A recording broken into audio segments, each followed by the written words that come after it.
step tie, small gutter design. As big man consign, we still get stone-coated roofing sheet, shingle, mineno, classic bond, wood shake, and roman. No forget saying that Dr. Agnes one man with the manufacturer Agnes one man delta tooth powder. Nice to carry this product enter market to Wakaskele Wugali has only enter our office waiting for kilometer 20 at Port Harcourt Expressway. Equated Akaso bus stop behind Antwerp filling station or Bigbo LGA or Port Harcourt. You feel Waka enter our head office waiting for kilometer 7 at Enugu Expressway. Ositema Bar for Abia. For more inquiries, call us on 0816 719 5073 or 0811 201 2831 or 0803 500 5489. Agnes Aluminium Roofing Product, I'm the product where go make your house the smile, whether under the sun or in the rain.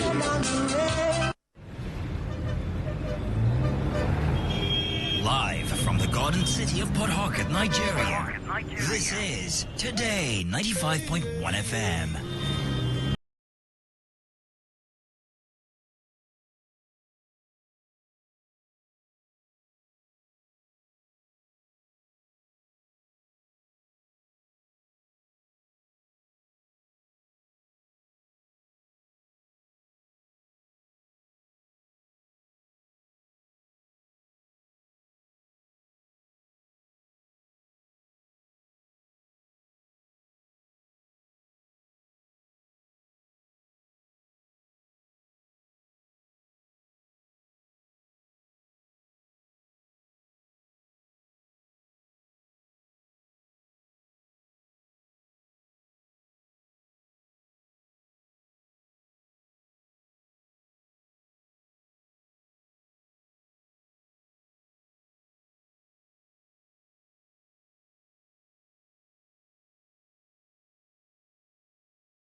Very Dark Man say one sponsor the video of Sheyi Tell Your Papa by Idris Abdul Karim. Have you seen that video? No. They say want to do the video. That song where Idris Abdul Karim na correct Nigerian guy will sing Sheyi Tell Your Papa. Say people hungry won't kill people. Now they go ban the music. Now VDM say for banning the music, he wants sponsor the video. Okay. You know, so they say Idris Abdul Karim now sing Jaga Jaga. Nigeria Jaga Jaga for Basanjo time. That time say never Jaga Jaga reach now. The same Idris Abdul Karim. Now when they say quarrel with 50 Cent, they say they will play. And we are in the Gungo just to disappear. When he appear from nowhere, he will sing song we will cause trouble.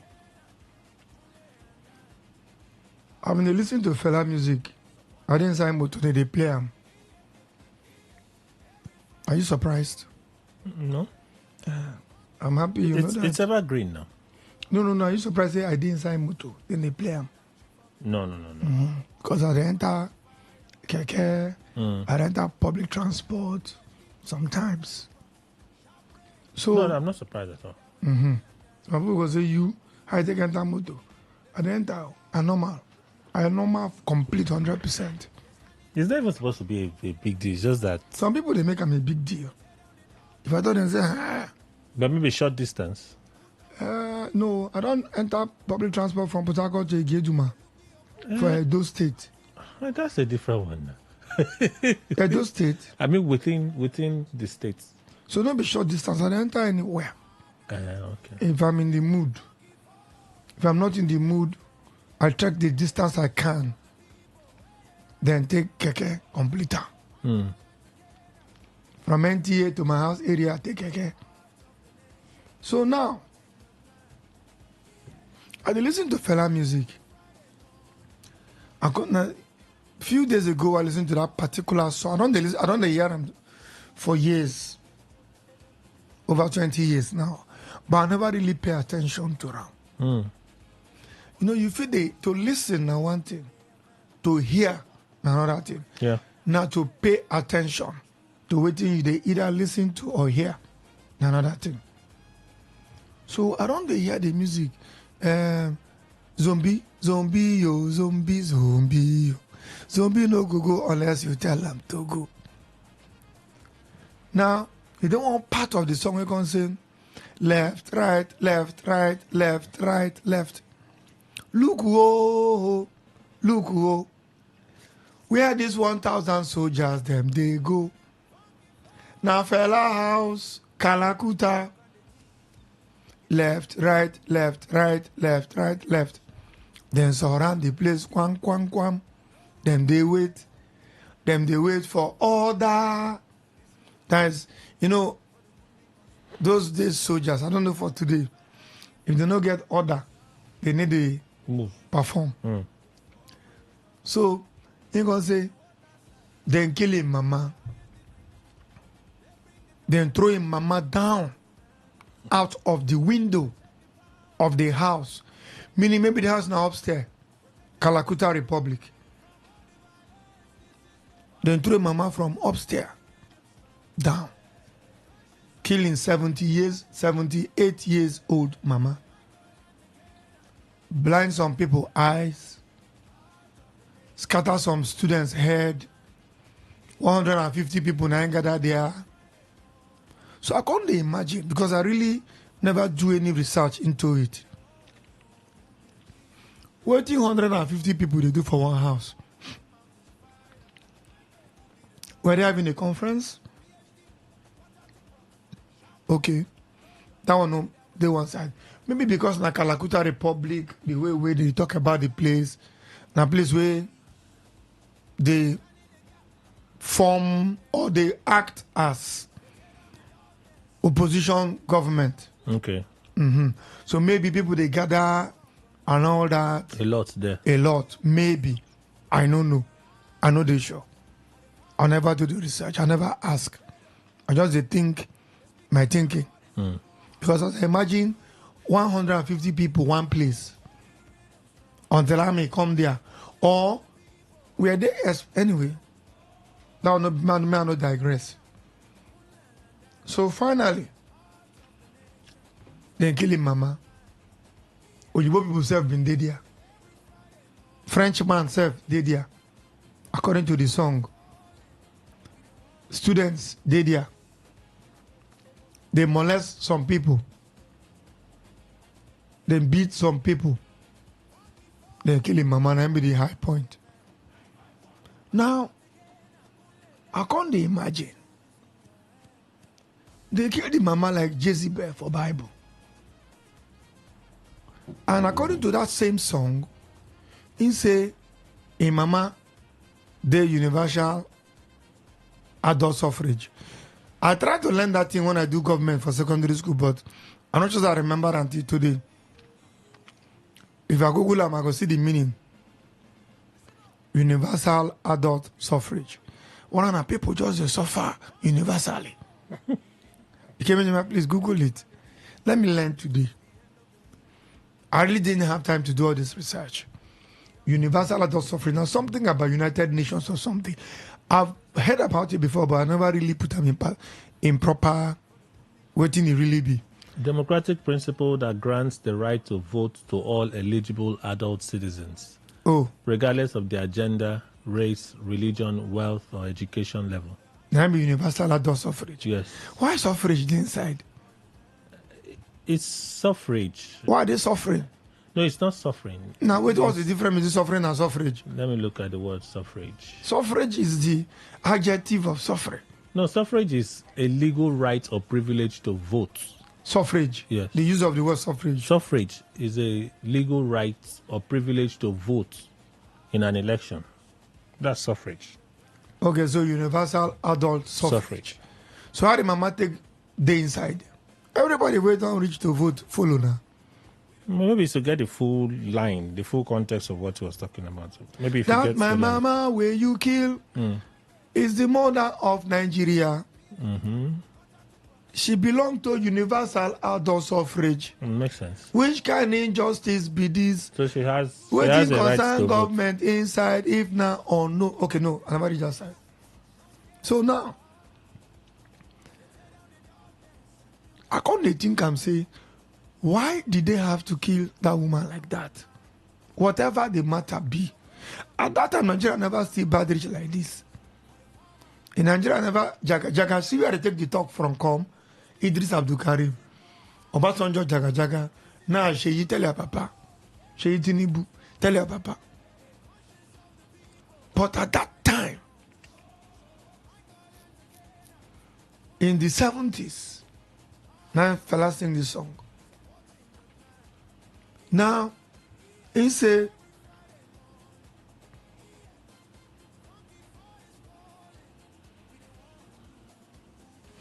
they as in killing mama, income make trouble. Of course, government now can't try to respond. I think Obasanjo was still president, head of state then, with Yaradua or something. Okay. Because I know they sing another song where abuse two of them. So Yaradua and they be like ostrich. So Obasanjo, they Dodan barracks. Yes, say they can carry the body go there. Say they must take them. They don't want to take them. Government take them. Who want to take that body? They must take them. So I think that period. Now, why did they kill the mother like Jezebel? That's where I'm going to. Throw her out of the window.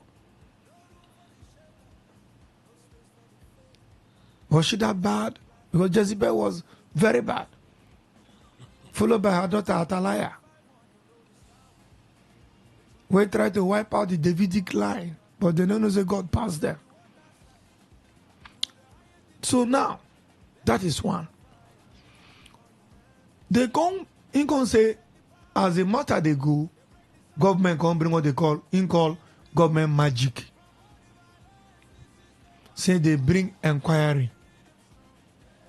They bring justice of the Supreme Court. Now, at the end of that, you can say that government magic, they begin looking to how it happened. How they killed the mama. Waiting happen. So because according to that song, you say government start to shake, people start to talk, fella talk about government, waiting this fella do. Fella talk about soldiers flogging civilians by force. This government, he bad you. They bring instrument of magic, they bring inquiry. Now, at the end of the inquiry, as in court people sit down, come talk what happened, they can't say na unknown soldier na Indua. I'm still going to somewhere, Kemenjima. The court, the inquiry, all of them sit down, come conclude, say, yes, they pushed the woman down, they killed the woman, but which soldier do is called Unknown Soldier. The title of that song now, Unknown Soldier. So fella can ask, which kind judgment be this? Which kind injustice be this? Waiting concern government inside if na unknown soldier. He can kukuma join and say, we get unknown police. We get unknown soldier. We get unknown civilian. All is equal to unknown government. So now, where am I going to? I'm there. No be today. We court, inquiry, judiciary. They do as they like. No be today. You can imagine, now, do I can't think the song go? Una no vex. Now there I think I'm go. So una no say true. Soldiers went to fella's house. Una no say true. Soldier pushing mama down from window. The woman fall for ground die. Una no, government no. But soldier where they do things by order, no fit know which of them do am. And they no punish the soldiers where do am. Who send them go there first of all? They sent them. Soldiers let they go on their own. That's why fella call them zombie. That's why they know if you go to Sambisa Forest. I've been listening to your state governor, Sheyi Makinde, when he address the protesters, VDM. He say get children. He no happy say na nursery school and primary school children way then kidnap. Say because now security something, they don't want to kill those children. They get to be careful in the approach to rescuing them. Say the thing they worry. Say go want to rescue them. Say but he need to tell them something. Say when he come into our government, security was number one for him mind. So now he form Amotekun, their owners park. Say but as governor, in they only get meeting with head of army, head of police, head of DSS. But even if you tell them, say, better go so place, then go still wait to get order from Abuja. So you know they entirely in control of security. Meanwhile, the Nigerian Constitution or Constitution of the world say the first business of government is what? Secure life and property. Security. Life and property na A and B of the security. The full question 1 compulsory is security. 1A lives, 1B properties. So if you be governor and you not get the complete control of waiting constitution talk as number one, of what use are you? Of what use are you? Sometimes, if they listen to these governors where they now, so they want to do state police, maybe not because they want to get the security to fit do the life and property where they constitution. Maybe, even though as a person, me I know say whether they get the control or not to anyhow it be, some go still abuse her. That one I know, that one is constant.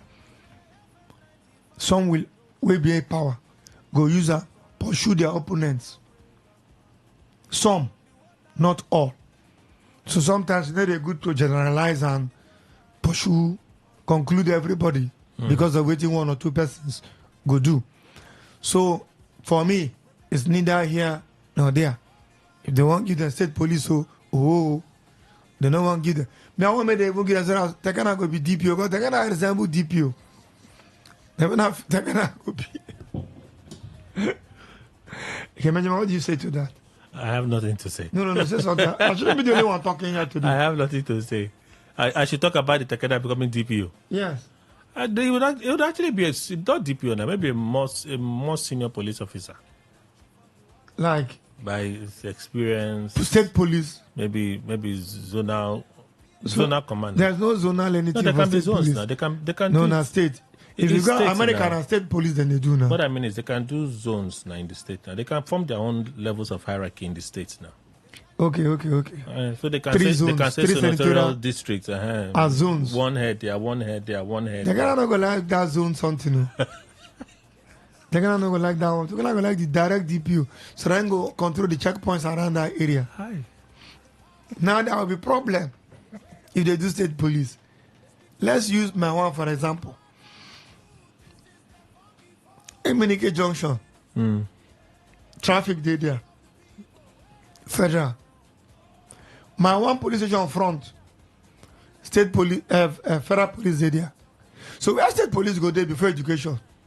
No, they'll clearly have their. They are not scrapping them. And so how it could be? They now have clear duties. State police will still exist. As waiting. They will exist as federal police would exist as federal police. For what? But federal police will now be dealing with heavier things like terrorism. Hi. Yeah, that's the part of the laws. The things No, yes. Okay. Then state police will now be managing things like armed robbery, kidnapping. Those are the things that state police will now be focusing on. No.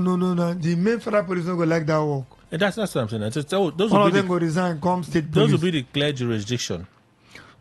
Is that what they are proposing? Yes, that's what they're proposing. I never pay attention to that's the proposal. That's the current proposal.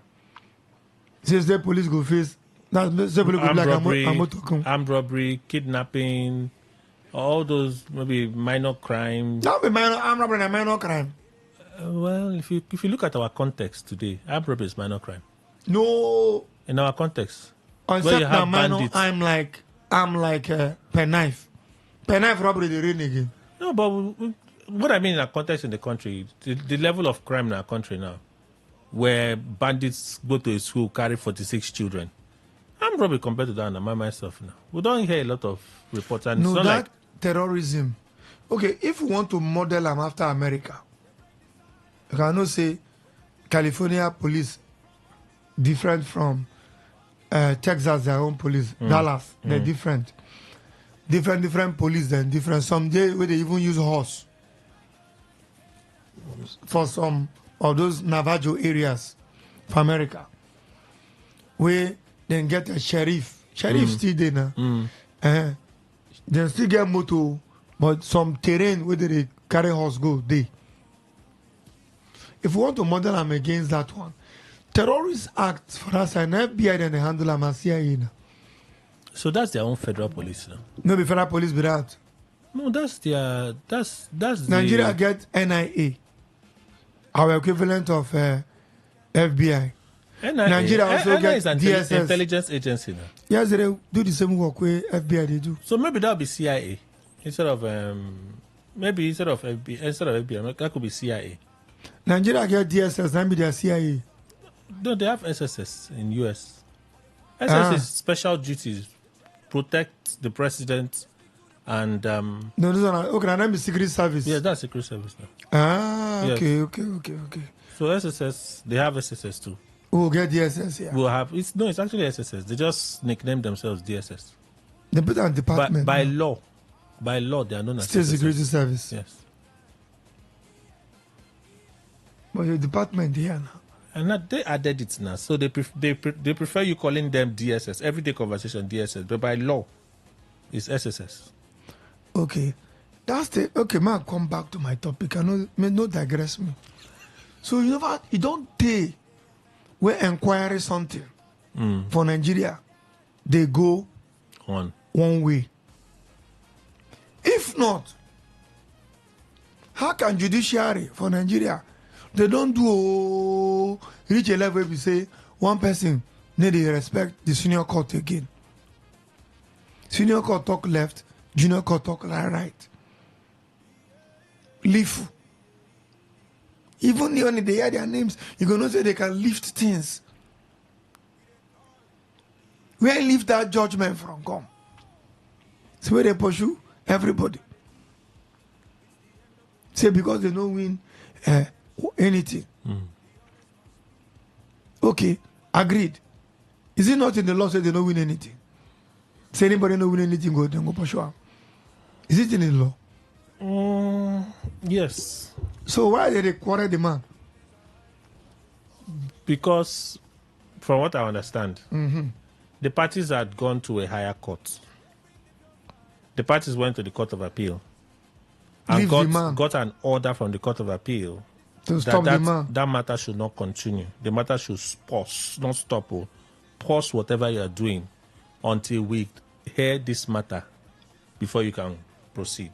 Okay. But he was duly notified of that order and still went ahead to deliver judgment.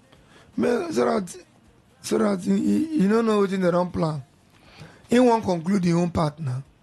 But wait, after the judgment, can't they still go to appeal? They've gone to appeal now. So why they call the quarreler? Because it's odd. It's odd that, like, Supreme will give you instruction what to do. To continue. That order rightfully goes to the Court of Appeal while the process was on. You inform the Court of Appeal that this is what the Supreme Court said. So the Court of Appeal supposed to wait. Exactly. Court of Appeal waits. Court of Appeal said, no, I don't care. I want to do what I want to do.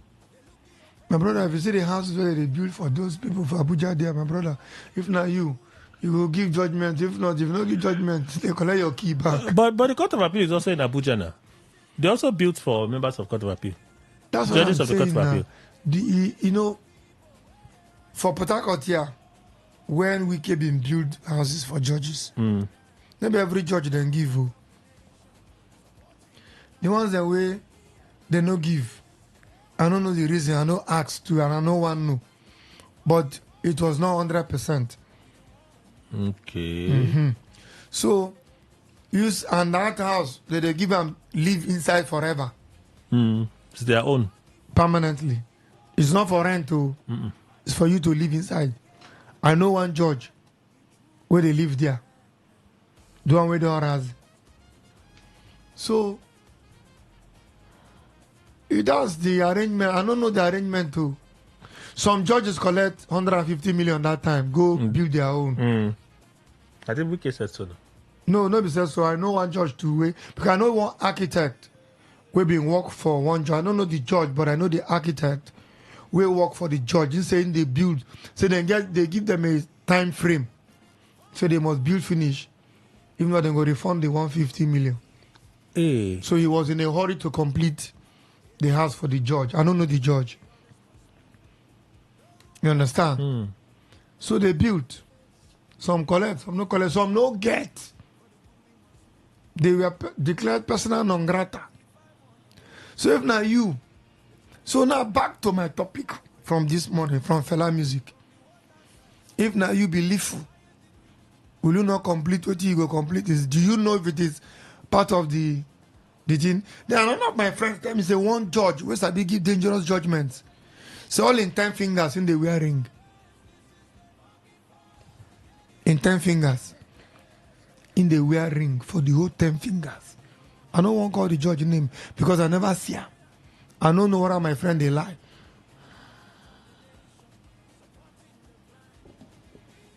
Make I hear what Kunle want to talk for this matter. Kunle. Emo, how you doing, man? What's up? They talk about justice of the Federation of Nigeria. Yeah, I heard you, man. I heard you. You know, I'm far away now, and I don't want to be talking about Nigeria. You don't decrease. I enjoy where I am right now, and honestly, there is no hassle here, no kidnapping, nobody's talking about banditry, you know. Everything is just lovely here. How you doing? This boy don't decrease. So. I just had to check on you guys.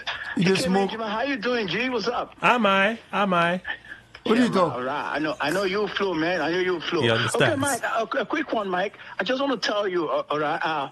Kunle, I actually. I go off this phone if you know normal. Oh yeah, no verse now. Shoot, person if you play small play make from my mother's side. I say don't they smoke something.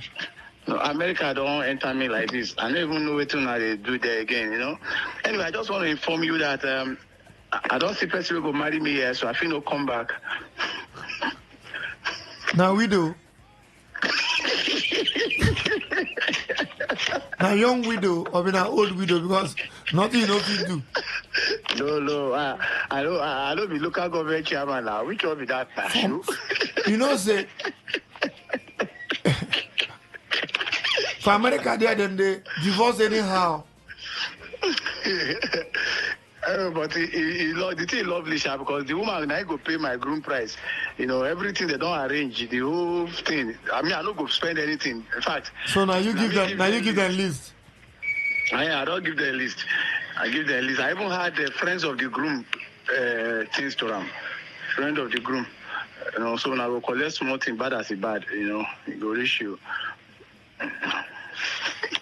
I'm fine now. How you dey enjoy? Fine, they say rain they worry una for there. What's up, man? Yeah, the sun is so hot here, man. That place they get some. Yeah, man. Yeah, sure, Texas. We have a lot of sun here. This the way they talk the English. My brother. Everybody knows it. Hungry. Everybody knows it. You try. You're doing very well. Yeah, so I hear you too. You know the studio since. Yeah, well done, man. You are really keeping it down. I'm proud of you, bro. I'm proud of you. That's what they do now. Just send your account number. Send your account number. Let me pray over it. Pray. Before, no be prayer. I'll you send to people account. Not true. Now prayer now. Once you send account now, they put prayer small inside though. Come on, Kule. Anyway, I just in my head, yeah. What did happen for that side? Well, nothing much. Just that the town is dirty. Come on, guy. The town here is dirty. All those things where they shout. Okay, what happened is this. Let me tell you. Now, Lagos has shut down their waste management because their dump site in Ojota is full. You understand? So all the dirt they are parking. Now they have over 500 trucks parked on the road with dirty inside, nowhere to offload them. And that would be a mess. You understand? So the town is terribly dirty. Like now, the people that go from one house to another to park dirty, they have not worked in 2 months. Michael, imagine 2 months dirty. The one who will see for Taco that time, never even reached 2 weeks, say won't die. 2 months. 2 months dirty. We get one place where the dirty we did there. He almost tore reach NDDC building. We did for about road that time. And the size with that. Wait, yeah, brother. For Lagos, what made them stop to carry dirty? Now they tell you now, say the dump site full. They don't go. Why? They don't go discharge them. No, I don't know what thing that they do or why they happen like this because now no other place. They say that they try to get another location or they try to clear another location. But now over 500 trucks parked for side of the road waiting for evacuation. You know, because they carry the thing inside and nowhere to pour. Where they go Ogun State now? I don't know. Ogun State. They don't no bush again for Lagos. So no bush for Lagos, yes. Even river self, they don't make river turn to land. I'm telling you. So nowhere now where they feel carve out, say maybe they use a dump site. May they go Ogun State. Lagos don't they annex Ogun State as the industrial hub. They don't blend. You don't even know when you don't pass Lagos, enter Ogun State. You know go know the bush still there Ogun State now. So make them pack the dirty go there. Maybe now waiting though, because now any moment from now, as a health hazard, people bust out for Lagos. Any corner where you touch, not dirty. This hamta virus where they come. The plan idea go start from. This one go pass. This one go pass. This one a heading hazard virus. Now go come. The dirty full everywhere. Anywhere you turn. And you know one thing, Nigerians see that thing where a fella sing. You are suffering and smiling. That's what we do. You know, say near the dustbin there, people will get back. People will they chop issue everything. They go take sit down there. Issue no de Lagos. I talk about in the Lagos. But more. Issue de Lagos. Tell me where Igbo man no dey. Just tell me one place where Igbo man no dey, Michael. They even the Ukraine. Ukraine they fight war and they ship what do you mean that thing? Wheat, grain. Nigeria grain. They fight war, they dash Nigeria food. Igbo area and then they organize them. Igbo people dey everywhere. My brother said when in fear Igbo people now when he goes Jerusalem. Now on top of mountain, like there's a holy mountain. Now when I climb on top of the mountain, the other side they hear person maybe you say one you boy the first city. I don't say nowhere for this life where Igbo boys don't go enter. So share with the Lagos. I'm telling you. It's so terrible. So then they for dirty they chop. I'm telling you. Because the people like dirty well, make a cost you small. No be me, no, not be we. Now, hello, Michael, I am from. I want to abuse you small. I want to abuse you small. No, I am from Rumomoy. My name is Kunle.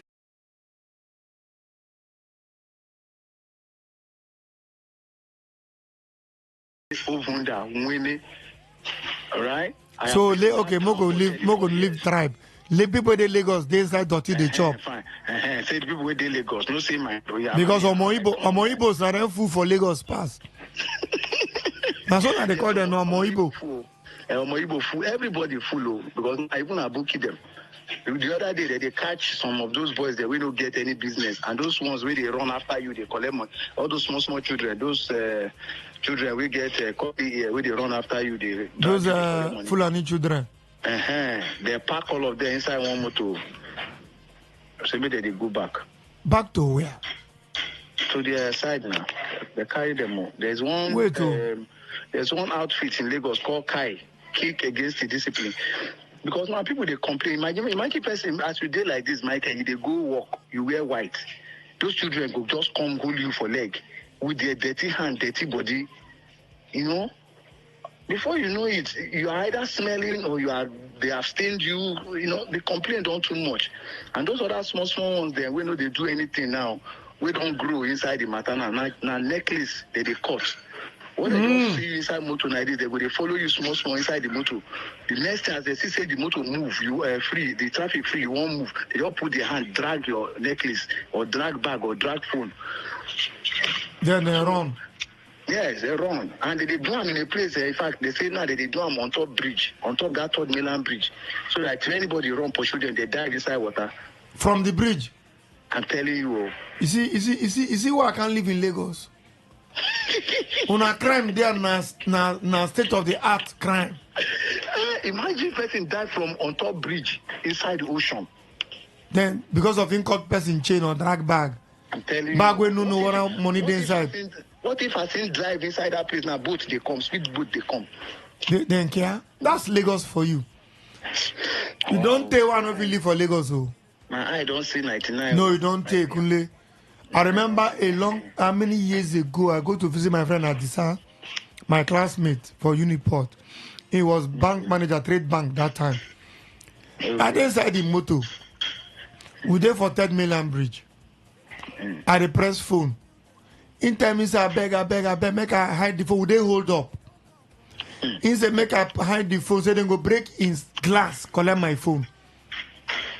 Can you imagine? That is, we they hold up at the browse, at the chat. In tell me so, boy, stop that here. They do put the phone under the seat, front seat of motor. I said, why? He said, then go blow the glass, collect the phone. I said, what? I begin shake inside the motor until the line begin move.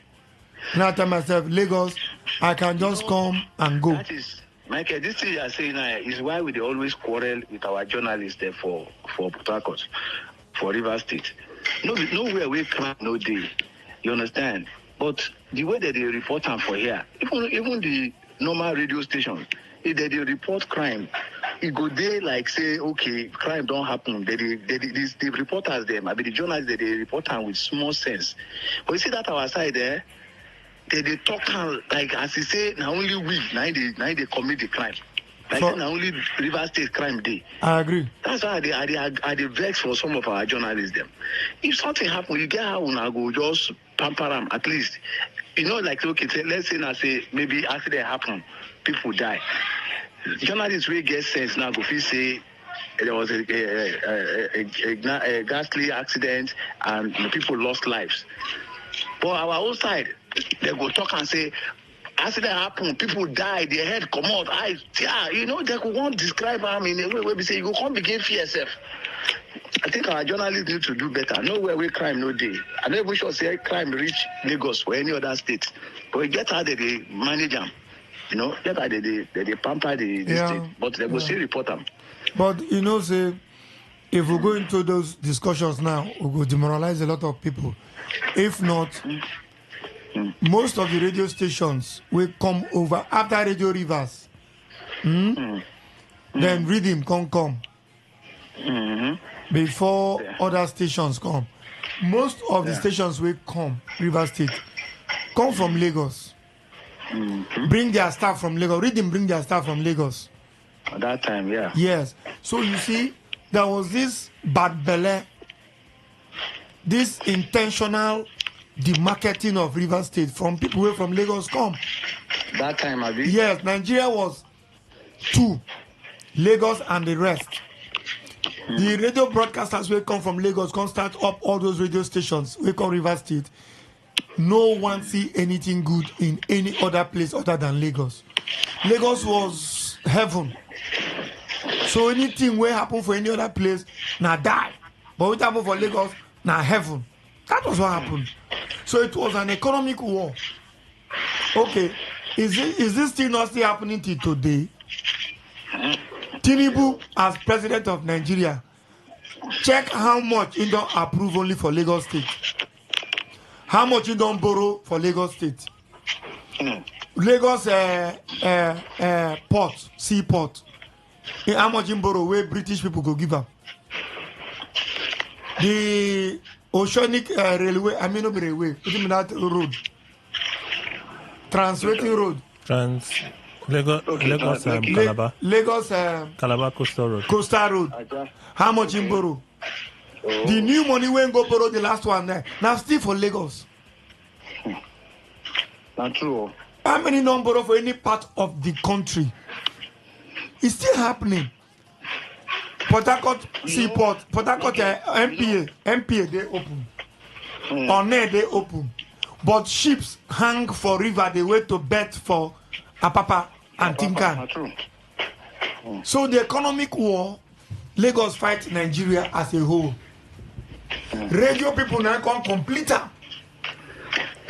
So generally, Lagos things, even you could let you follow. Okay, which kind of thing? If not, we say we can't help you. Me and Takana and Daniel can't change your mentality. Every spot goes to that time. Lagos, hey, Lagos, hey, Lagos. Meanwhile, you there? Nobody. They use left hand to point in father house. Nobody. You finally come get sense. So they now you even though the Lagos, they abuse them. You are the first journalist I ever hear. Talk to Lagos, dirty. I've never heard this since I was born. But you know, Michael, you get waiting. I even think, Steph. Do you know that there was serious political war in Lagos too between Assembly and the governor, where they even suspend the speaker? Yeah, where? But the Tinubu not settle it. Conclude it. This is my conclusion. Yes, the matter was so downplayed that the way the thing happened, and so it died down. No shout. But see our own. They carry her for head like saying a gala seller. Who should go carry her for head? No, Lagos television. No. Channels, waiting now. Channels TV, na Lagos. The way they talk, they pay them. TVC, na Lagos. Arise, na Lagos. Even no NTA. They do it for free. It is not for free. Now we carry money, they go pay those radio stations. Kule. I think the Kule, you are right. Our House of Assembly, the last place where they want to take impeach. Nobody then go carry television come. But Kule is right. Okay, now we go pay. Now we go pay them. For one small screening. The six televisions who get national television, all we are paid. I even forgotten. Not true. No, nothing. They pay all of them. For small commissioner nominee screening. Man injustice to man. Do you know how much we spend for television? You know how much we spend 10 million naira per hour. Per hour, they don't increase now. They go not increase that time at 10 million per hour. Go do campaign, right? One screen person, you they go bring television.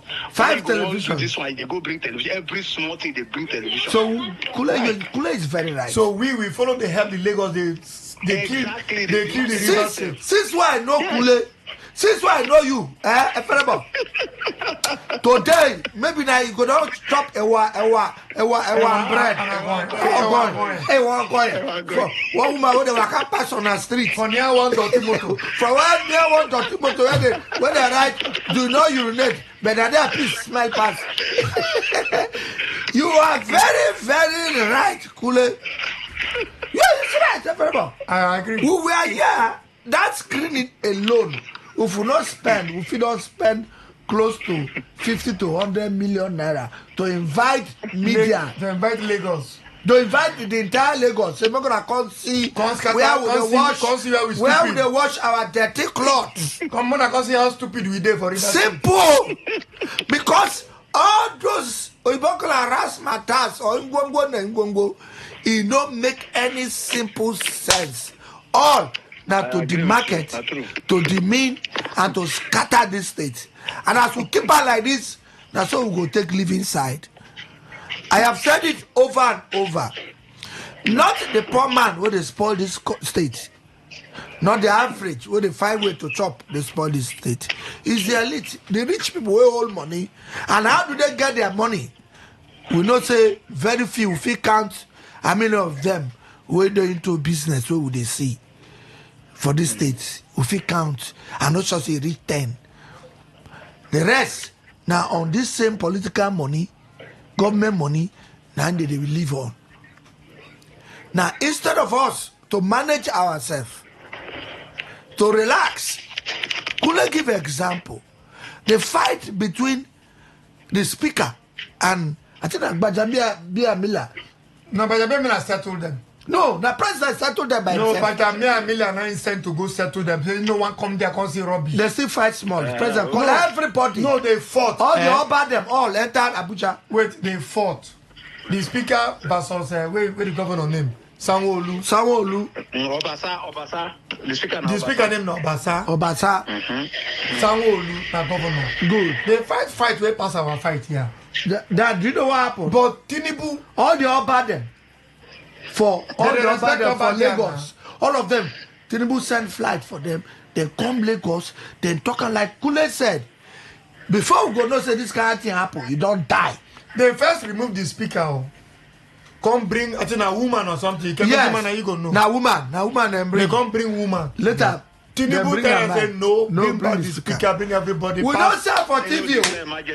You know declare emergency. We don't even sell for TV. We don't sell for news. We don't sell for channels. As it come, now so it die. We, our own for this state. 3 times they must impeach him. Oh God! The world go end. All day for national TV. All day for national TV. Now we were Ruben Abati and Rufai Oseni them. They can't do content. Simple.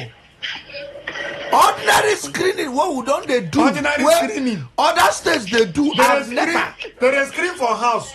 Take a bow and go. Go. We will bring 5 national TV. 5 to tell the world say we don't know what we say. We do. very stupid. I'm telling you, because Rivers State don't know what they do. Television, national television, and say make somebody call sing national anthem. Almost 100 million go for that media. That media. Talks more. Chris. You say?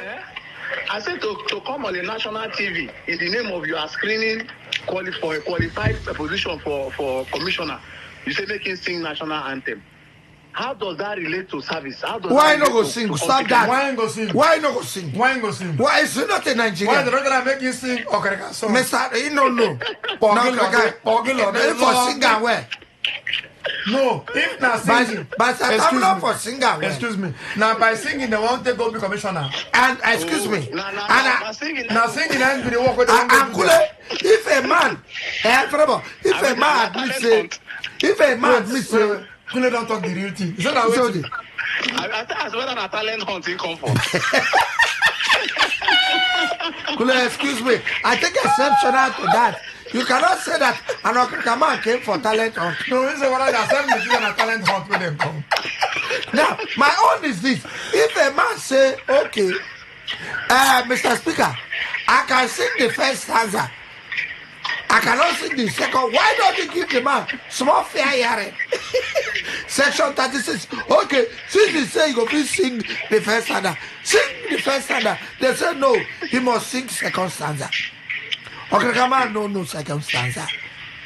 But if na it's a gaba for no.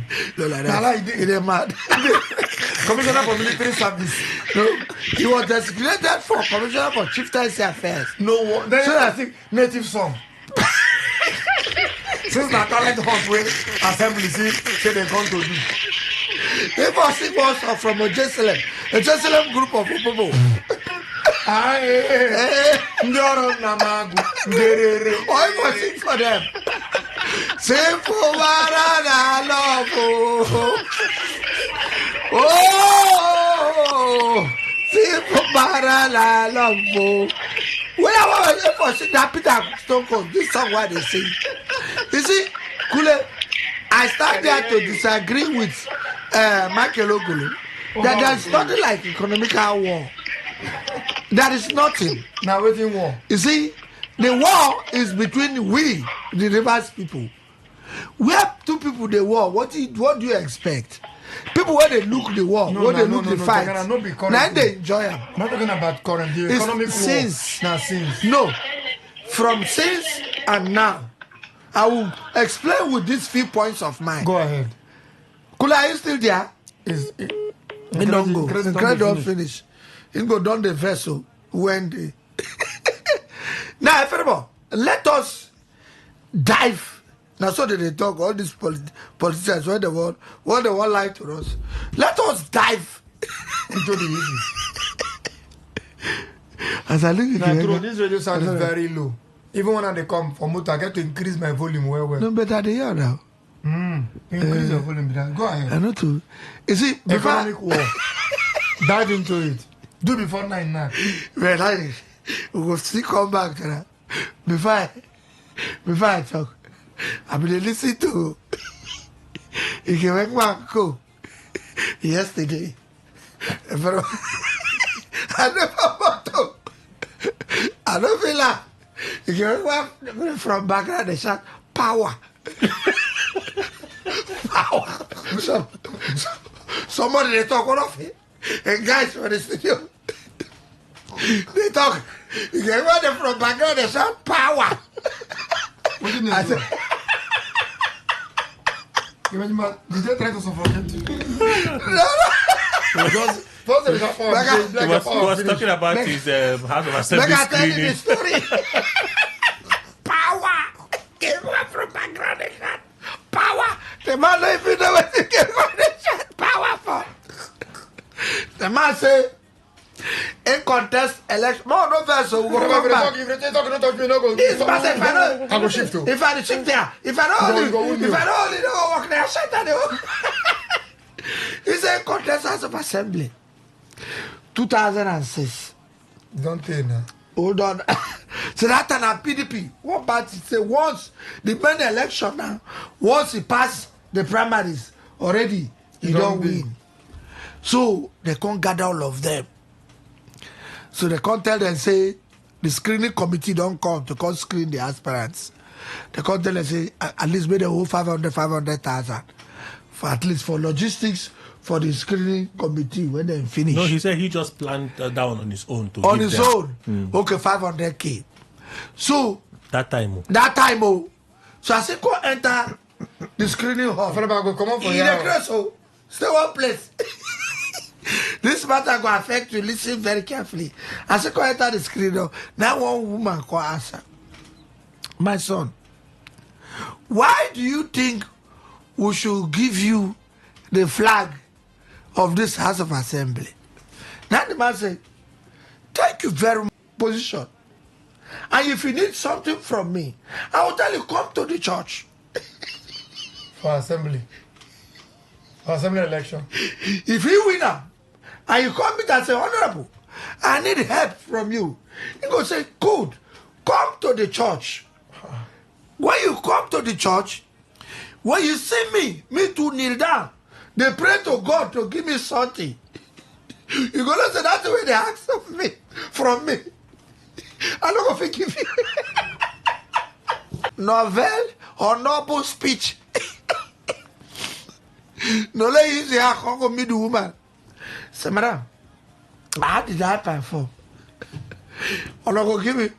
The woman look and say, you will come to the house of God. My son, we don't forgive you. We cannot give you.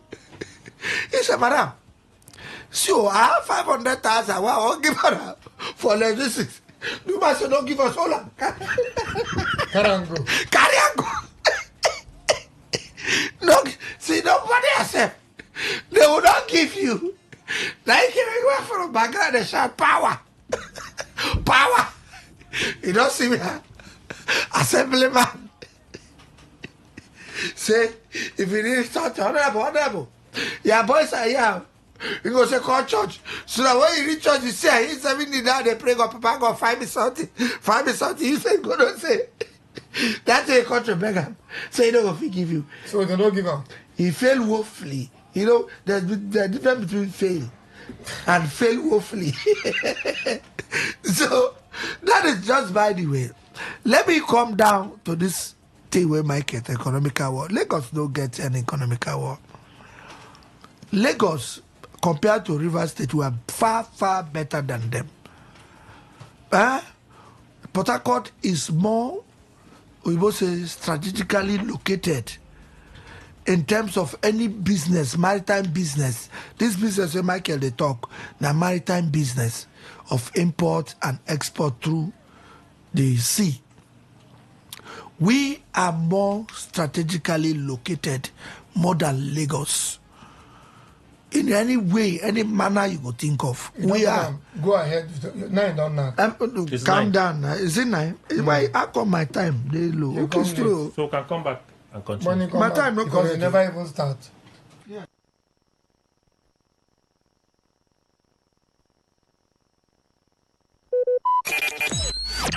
Talk radio. I listen to a lot of talk radio. 95.1 FM. Today, 95.1 FM. Port Harcourt. News update. Good morning. Here is the news update on Today 95.1 FM. I am Kelly Ikemenjima.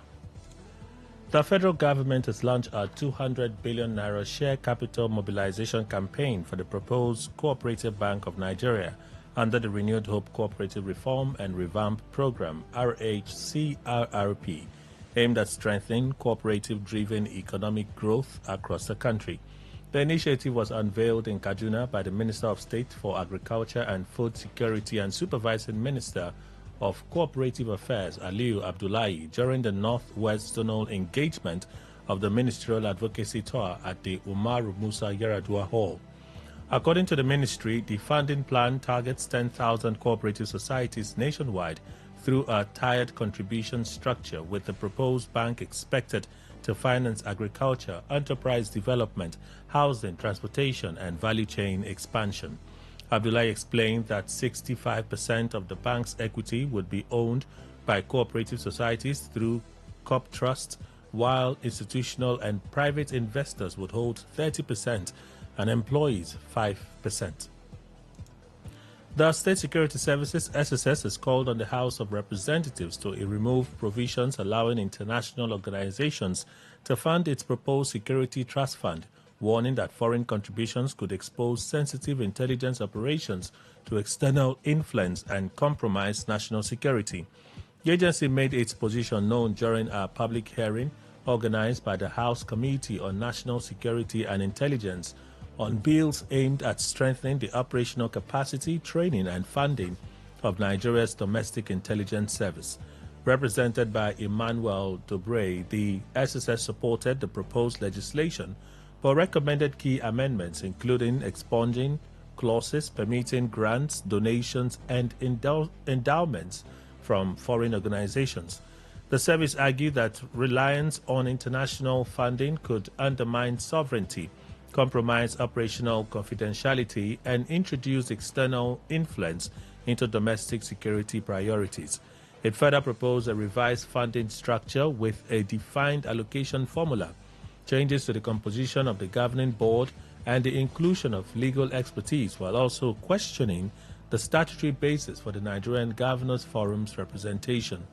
Despite its reservations, the SSS described the bill as a critical step toward improving intelligence operations, counter-terrorism response, and emergency preparedness through stable financing.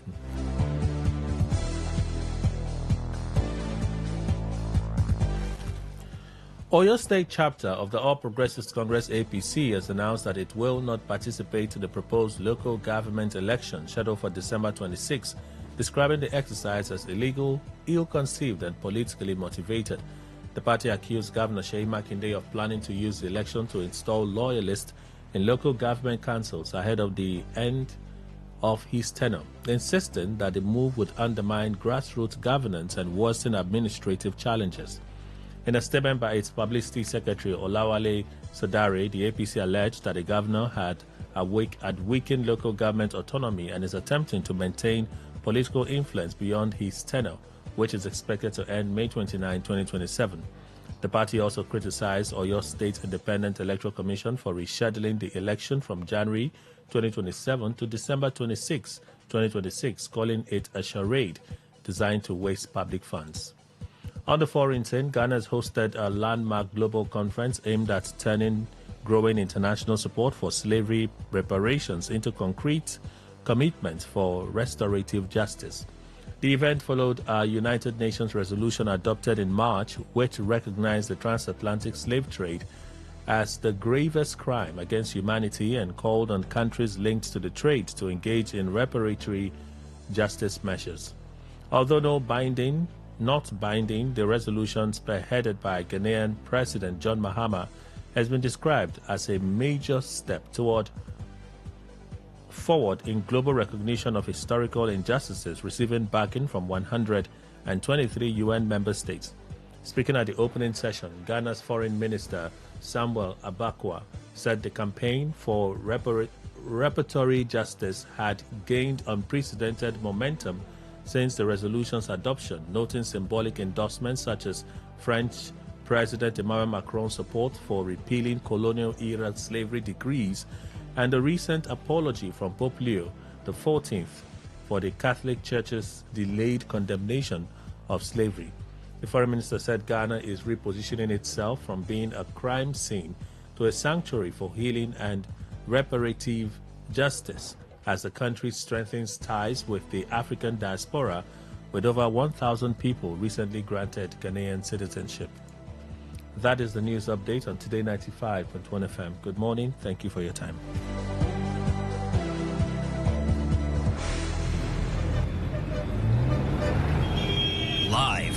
Garden City of Port Harcourt, Nigeria.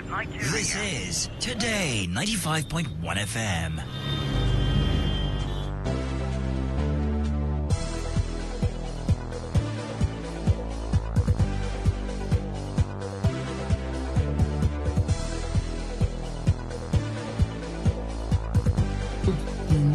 All right, we are back, and we are back to a very resourceful discussion, because as the break go on, I can't think my researchers, some researchers will get doctorate degree, you understand, can't call me, can't give me some things to research, to oppose your emotion. Now, this is very simple. Like I said, Port Harcourt, Rivers State as a whole, they're far, far better than Lagos. 100% now. Far, far. What we get here, Lagos no get them. But there are some few and oil pipes for the whole of this country. Now for Rivers State, it run through everywhere, all our communities. Lagos no get that kind of facility. They no get them. My whole thing is this. If like say we take, that is why I like King Jaja for people. I love him. He's a man who saw tomorrow, but nobody can see tomorrow with him. This is a man who stand to fight the British people. King Jaja Opopo was the first man who introduced the streets of Opopo. These streets of Omos, where they are. Now King Jaja first bring and come. The streets of Opopo. Hey, stop the British people. Say you cannot come to this our river here. They can't they go do business pass us. Who were they here? No, we don't go agree. If you pass here, we will put net. To hold on a propeller there. You must see us. You must pay homage to us. Or now we're going to do the business directly with you. No pass to any other person. And King Jaja was doing it. Nobody understand. Now we can't understand. Now be the first person before Iran that time we don't even know that. Iran and Palestinian, they fight with David for rock. They no go see. They were fighting in the rock and the desert. Why King Jaja for people they here say no? Our economical activities now we get out. Where was Lagos as at that time? The British will they pass through the area where they like. Just pass through. They come down to the Niger Delta here to discover, because how many palm oil where Lagos get? Lagos get palm oil. Now we get the palm oil for this axis. This is your preamble, don't plenty now. You never not tell me that kind of thing. When they talk here, I stop you. You know they now. So allow me now. You and they listen to you for radio. Just sit down and look. No, now contribute to it that they talk. So allow me. They can't tell me, so I allow you. So make I finish. Plenty. Go to the make point. Now the point I go so. Now preamble. Say, no, not the point. Don't tell me that kind of thing. Now we use our hand, spoil ourselves. Now we started with small criminality under small whole year.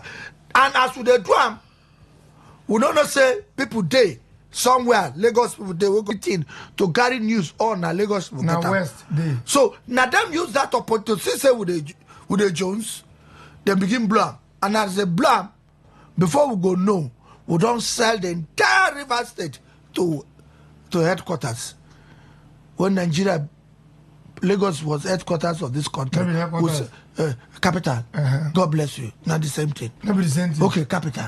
I agree with you. Capital. We sell all to them. From there, when they move to Abuja, we still sell. As we speak now, anything that happens in this state, if Abuja no day, you know they work. Nobody they work. So how vessel go come here? We have the biggest spot, oil and gas free zone in the entire West, where the biggest ship can enter. It's therefore there here peacefully.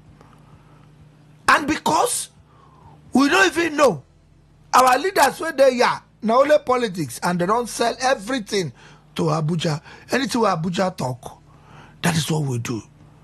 And that particular port where you see though, you know they work. It can never work in that capacity because already we don't sell them, tell them on their own thinking. They don't popularize, put out for everywhere. Say, this is our route. Yeah, you know they're safe. But thank God for the federal government and NIMASA. We say the place don't they safe now. But yet, because they don't sell that idea and nobody's pushing that narrative, say, if federal government and NIMASA don't talk, say, this place don't save, and because of that, we don't enter the category C of the International Maritime Organization Council for maritime activities. How come the biggest spot in West Africa, oil and gas free zone, nothing they come there? How come? Nobody they ask questions. And these questions, now people like our senators inside the Hello chamber. That's what they talk. Good. Hello. Why they call it Hello? I don't know. Hello be thy name. That kingdom come. You have a point there.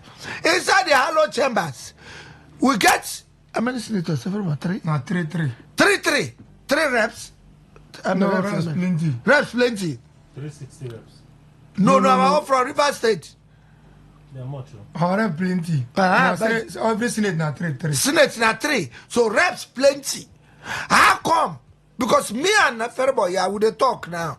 Our talk look like water with them pour for Bekinoboko back. Do you know Bekinoboko? Foreign chicken. Ferboy, you know Bekinoboko? Dog fowl. Dog fowl. Oh, wow. See this guy. Where from? What is foreign? What is foreign? Is there anything like foreign chicken?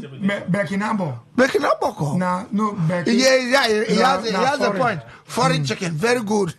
You see? Real foreign chicken. Complete foreign chicken. In the street, you don't chop it before. Well. Yeah, very good.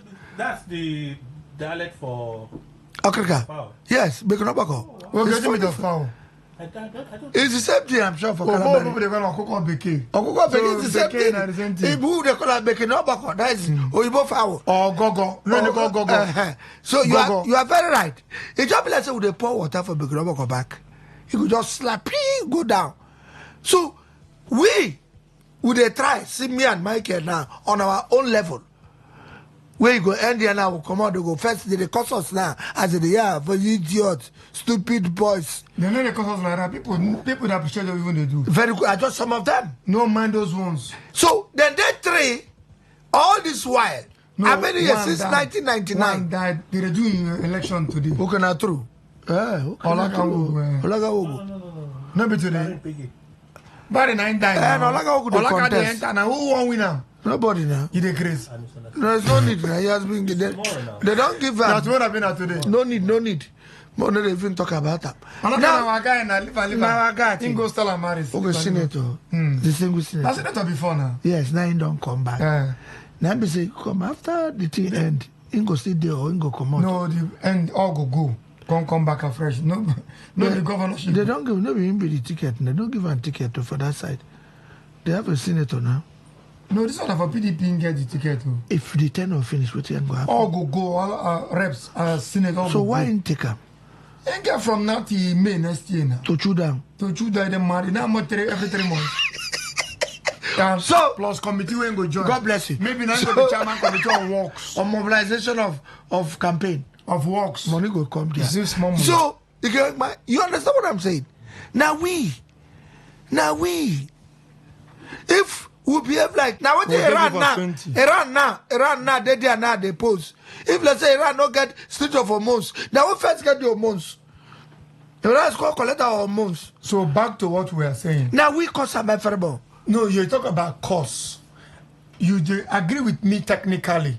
Say Lagos saw an advantage and took it. Yes, now it's not economical. Now you talk now wait now. The advantage is to what? It's for economics.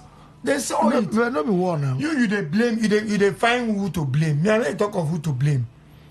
Now the war where I know like. No, the war statement. Okay, man, come on the language war. No, they didn't war. But they took an advantage of waiting we not see based on what you talk. Yes. Me and you they talk the same thing.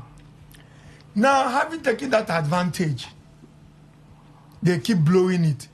Then we the rivers people keep helping them to blow it by deblowing our own. That is a major problem we get now. That is a major problem. Now there we did. That is a major problem. For example, we they get to do things without thinking the purpose for which we they do the things. Well, nobody wants things, so long as the thing give and benefit him personally and his family. For example, another purpose. A state like a state called River State, they vote you as, or they appoint you, because I don't see where they vote any of them, as members of assembly. There is a purpose. The purpose of being in the assembly is to make laws. To better the people. To better the people. The better management, the better Michael, better Tekena, better policies, better the market woman, laws, better the student, better the laborer, better the man the drive bus. We don't need channels to come cover that kind of thing. That is the purpose. But make we think calm. The same we make we think ourselves, we Rivers people. Have we achieved that purpose? No. Are we working towards that purpose? No. Let me answer you the talk. Are we working towards that purpose? No. Do we even see that purpose? Do we even know the purpose? Yes, we know the purpose, but we don't know the meaning. I told somebody a few days ago, say, anybody where they do bad thing for this world, no saying they do bad thing. Before I tell say no. Tell them plenty. Person who knows how they do bad thing. Everybody, you cannot say that. And they come now. If they catch thief, say, I mean a rat. And they come. No, rat. No, say no. No. Rat self no. Say they go chop this fish. Yes. Wait, keep for a day. He know.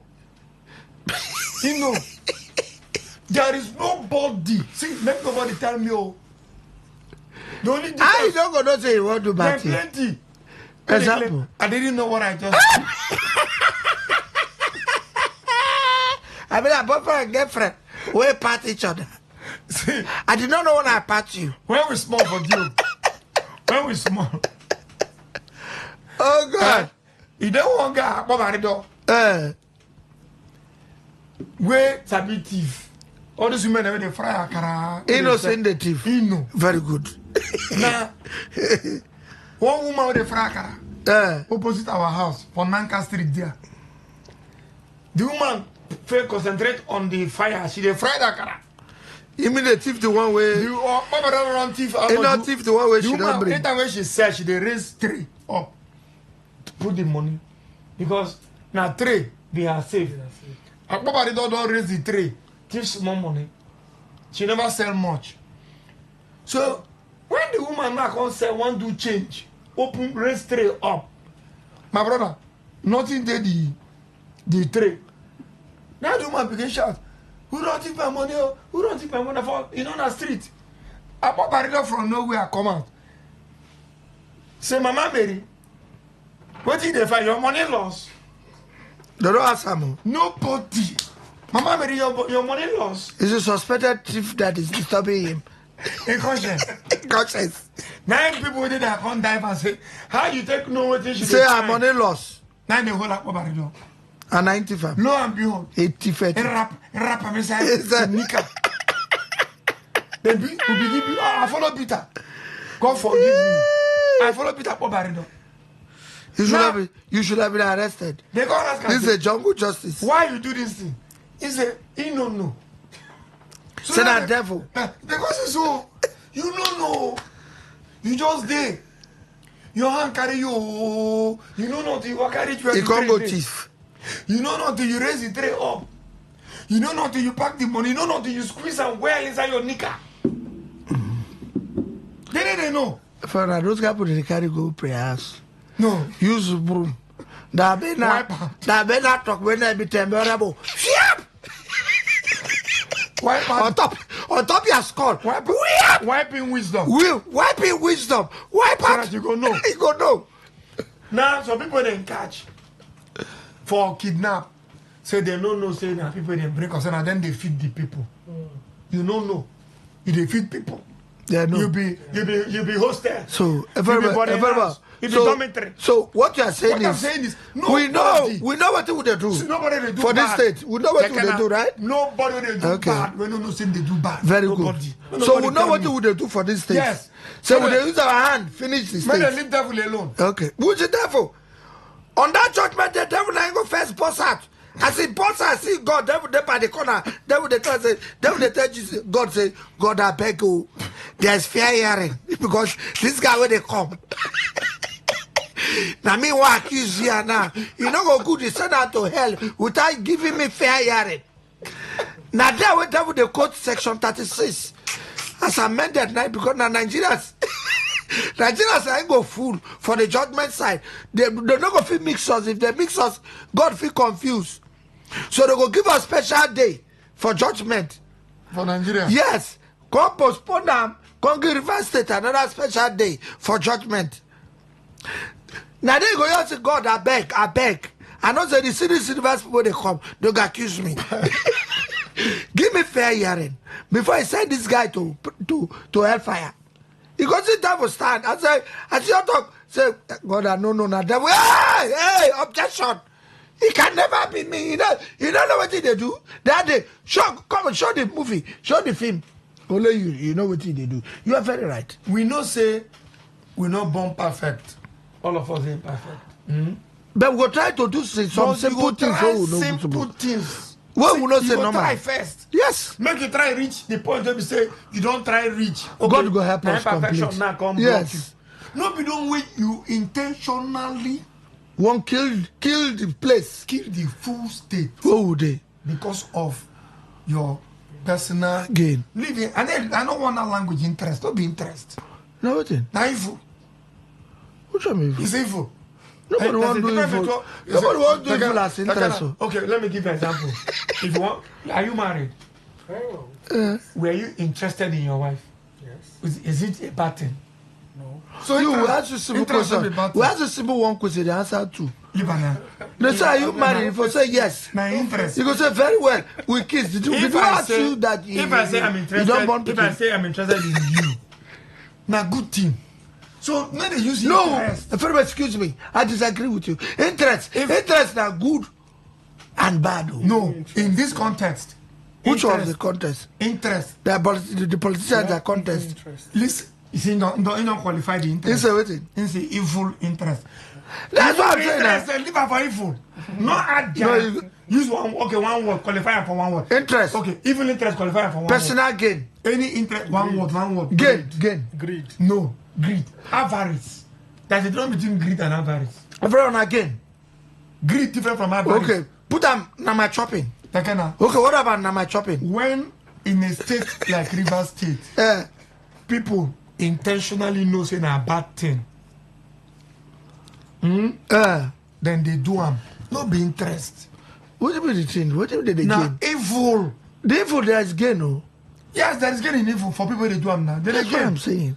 They are gain now. Gain a temporary gain. Very good. And because the Bible say any way bad thing they happen, say get in time. And get in time. Where go end. Now so Papa got capable. So every people they do evil, then they not be interest. Interest is when somebody use the language, I am doing this for the interest of the people. Means now good thing they do for the people. Like for example, Governor Sim build, oh boy, if you see that hospital for Umibo, I drive enter. Hospital, they one gate, psychiatric, they one gate, beautiful. Nurse there inside. Yes, complete. I drive Doctor enter. Inside. I just look around, they don't know nothing. Doctor there inside. Yes. Medicine there inside. I pass by the notice side on the map. Tablet there but inside. they not gonna catch me. When the map side you go, I you are very lucky. Because to bail you out, to bring you out, it will be problem. When you hear Governor Sim say, I am building this road for the interest of the people. Now that way the language interest, they get focused. No. Interest is for the good. No. But evil. Sometimes they announce interest. Only you now go understand, say, this man, they do this thing. Just have a 9:30. Say, this man, they do this thing for the interest of his own family. No. Nobody there inside. I know no name. I want now they are the evil on this laptop now for 3 of us. Now they call say can I go collect the laptop, come. I reach there, carry the laptop, I know even near here. I carry and divert on my own, go sell them, chop the money. Now for my own interest. No. Now the evil, now when as I don't bring them, or no even share for the partner, that the evil day. So put up evil interest. No. Now that's why I'm correct. And they want join us the two to bracket up. I want us to use one word.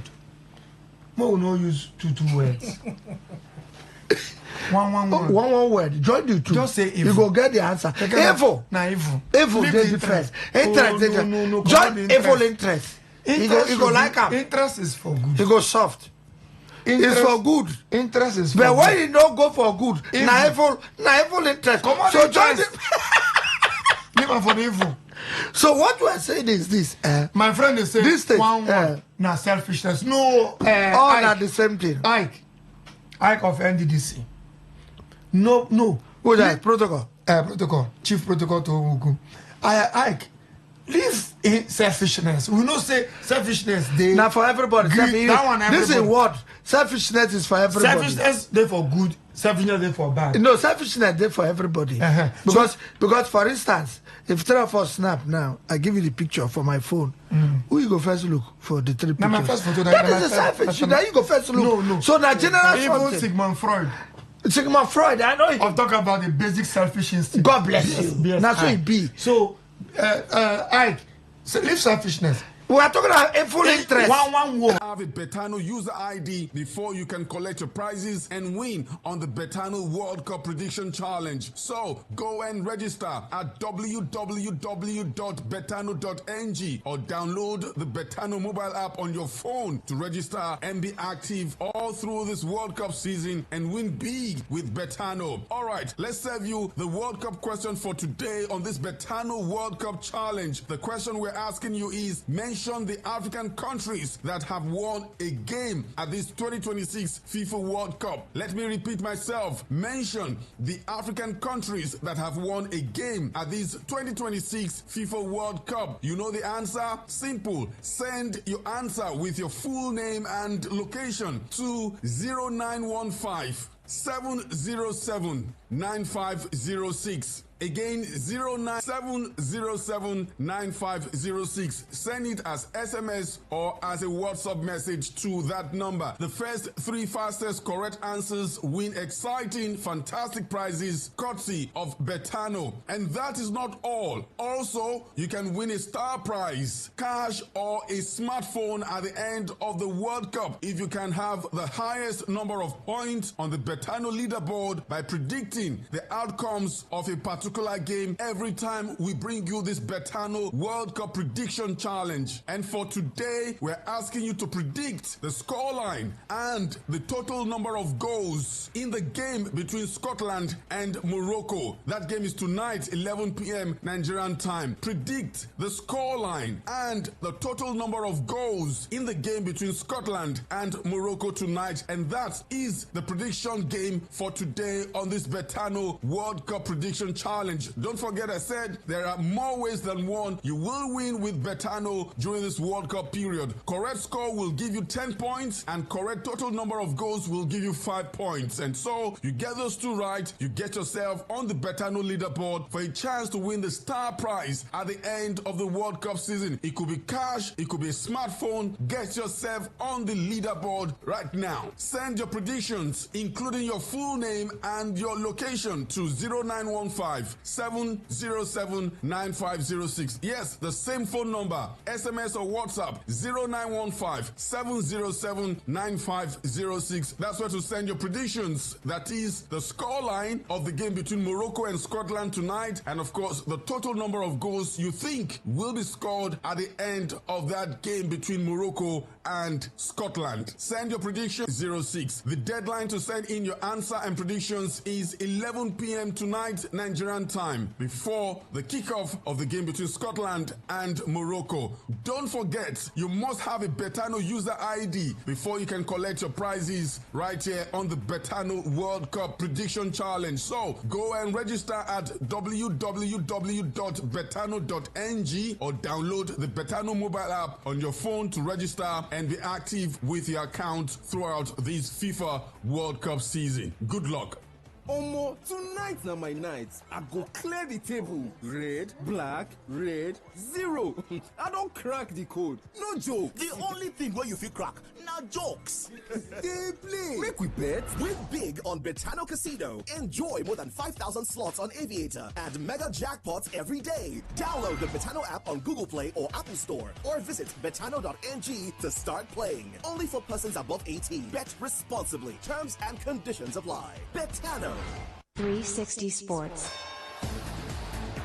Let's bring you the stories we have for you today. Stephen Keshi Stadium in Asaba, Delta State will host the final of this year's Men's and Women's President Federation Cup on Saturday, July 11. Ikorodu City will face El Kanemi Warriors in the final of the men's competition. Both teams defeated Nasarawa United and Wiki Tourist respectively in the semi-final on Wednesday. Ikorodu City will be chasing their first title, while El Kanemi Warriors will be looking to win the trophy for the fourth time. The winner will compete in the CAF Confederation Cup next season. The women's competition has gotten to the semi-final stage with FC Robo Queens, Heartland Queens, Sunshine Queens, and Nasarawa Amazons reaching the last four. Let's tell you that ahead of the 2026-2027 Nigeria Premier Football League season, Doma United of Gombe have appointed Deji Ayeni as their new head coach. The Savannah Tigers gained promotion to the MPFL last season. Ayeni previously managed 9-time MPFL champions Eyimba. The Gaffer has also coached Sunshine Stars, Aqua United, and Crown FC in the past. To national team stories, African champions Super Falcons of Nigeria remained in 36th position in the latest FIFA Women's World Rankings. Justin Madugu's side also maintained their position as the highest ranked team in the continent. The Super Falcons were in action twice against Senegal in international friendlies earlier this month. The 10-time African champions won the two friendlies, 2-1 and 3-0 respectively against Senegal. South Africa, Ghana, Morocco, and Zambia complete the top 5 teams in Africa. And to the Super Eagles, coach of the side, Eric Shell, has insisted that earning a place or getting a place in the Nigerian squad has become increasingly difficult, citing the depth of quality competing for places across every department of the team. Shell explained that any player hoping to break into the team would have to outperform a host of established internationals already occupying key positions regardless of where they play on the pitch. He said, and I quote, "It's very difficult to enter in that national team. If you see all the positions you want to play in centre back, you have Calvin Bassey, Shemi Ajayi, Benjamin Fredericks, Igor Ogu, Emmanuel Fernandez. You want to play in the full backs, you have Ola Aina, Bruno Oyemechi, Bright Osai Samuel, Zaidu Sanusi," end of quote. Shell also added that the competition extended into midfield and attack, where the Super Eagles boast some of the continent's most recognizable names. Once again, he said, you want to play in the midfield, you know the magician Alex Iwobi. The reality is you have to be better than all of these players to enter that team. You want to play as a striker, Victor Osimhen is the best striker in the world. So guys, come, this is not a present. You have to give everything, intensity, aggressiveness. If you deserve to play in the qualifying for the AFCON, I have no problem with that. End of quotes. Last boss, oh, last boss. Enter with your change, oh. Ah, driver, wait, oh. Tunde, do fast now. Boss, no fit leave us, Joe. Make we bet. Time no dey wait for person o. Now why for Betano everything na sharp. Play, cash out and win big. Download the Betano app on Google Play or Apple Store or visit betano.ng to start playing. Only for persons above 18. Bet responsibly. Terms and conditions apply. Betano.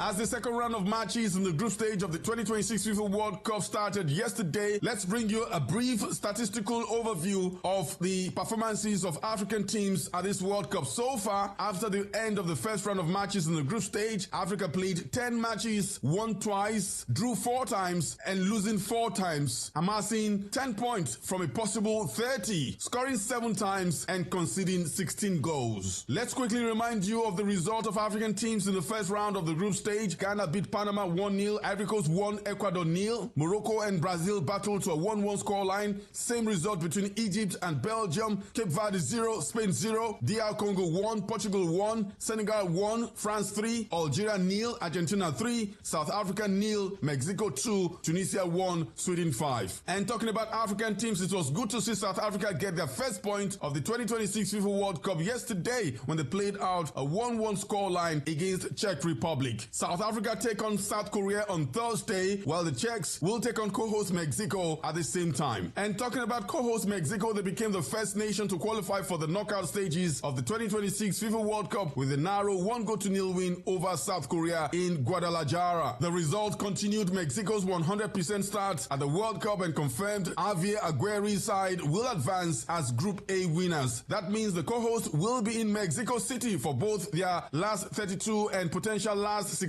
tie, where they could face England if Thomas Tuchel's side win their group and the first knockout match for the Three Lions. It was a glorious day for Canadian football at the World Cup. They got their first win, their first 3 points at the FIFA World Cup, smashing Qatar by 6-0. Of course, we saw a hat-trick, the second in this tournament for Jonathan David, and the Arabian country were reduced to 9 men after 2 players were sent off. Canada's final group game is against Switzerland in Vancouver, Bosnia-Herzegovina, 4-1 in a chaotic final 20 minutes to edge towards a place in the World Cup last 32. Don't forget to be part of the Betano World Cup Prediction Challenge. More ways than one for you to win with Betano this World Cup season. My name is Kufre Ekpe. Special thanks to our sponsors, Betano, for being on the show today. Have a fantastic one. Waza.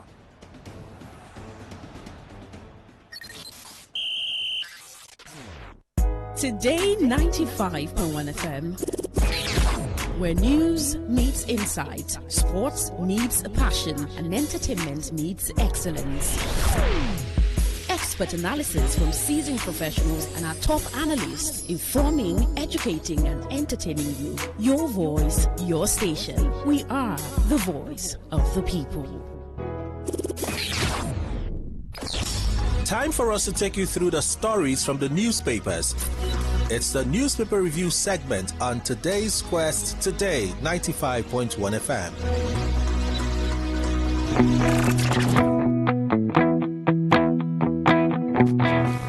Good morning and welcome to the newspaper review segment on our breakfast special, Today's Quest. We're live on Today 95.1 FM. Yours truly, Kelly Kemenjima is my name, and I'll be doing this with Mr. Emmanuel Ndukwe. Good morning again, sir. Welcome. Thank you very much, Kelly. All right. So, I don't have any insight for you to listen to today. I couldn't happening. Maybe I should just take you through some of those things. Further talks are supposed to happen in Switzerland in furtherance to the deal signed by the MOU signed by the US and Iran. Okay, but Iran apparently is disgruntled. That'll be a right word now. They're disgruntled with the fact that Israel seemed to have violated the very first clause in that deal. I read that deal, that MOU yesterday. The 14 key points of the MOU. We heard that Israel has gone ahead to attack Lebanon. So Iran is protesting it. Okay, more like they are protesting it. They say they are pulling out because there's a violation of that 14 key points MOU signed. I think the very first thing in that MOU is to ensure that Israel stops its attacks on Lebanon. Well, Israel has attacked Lebanon and they say they are not going to do that. So the Vice President of the United States, J.D. Vance, who was set to depart for Switzerland, has now delayed his trip to Switzerland. He has delayed his trip to Switzerland. Also, members of parliament, that's Knesset in Israel, they've been criticizing Trump really hard on his decision to stop the war in Iran, call it an end. J.D. Vance has strong words for them. In fact, like Trump had said, J.D. Vance said, if not for America, that 80%, maybe 70% of the arms they have in Israel, what they use in executing the war and keeping their state safe, comes from America. So America has always supported Israel, and they should not forget that. America has always supported Israel, and they should not forget that. Okay? He said so yesterday at a press conference. So he has delayed his trip now to Switzerland. I'm sure they'll be doing back-channel negotiations with the Iranian government and looking for ways to resolve this latest impasse. But you see, that impasse would always be there. Israel and Lebanon, they would always fight. And what Iran, by my summation, is using as leverage is the Strait of Hormuz. Yesterday, the U.S. military command, CENTCOM, the command that has been in charge of the bombing and the fighting, the U.S., what's the right word now? Some days English they had. Okay, so let me just read from the statements, yeah? Iran has suspended its entire 60-day negotiation period with the U.S. over the direct violation of the MOU's first clause, with Israeli attacks on southern Lebanon constituting a breach less than 24 hours after the MOU was electronically signed. All right? Iran's negotiating delegation had already been preparing to depart for Switzerland to launch the first round of talks before Iran made a decision to suspend the entire trip. The U.S. Delegation, led by its vice president, too, they have delayed that trip to Switzerland because of what the Iranians have just announced.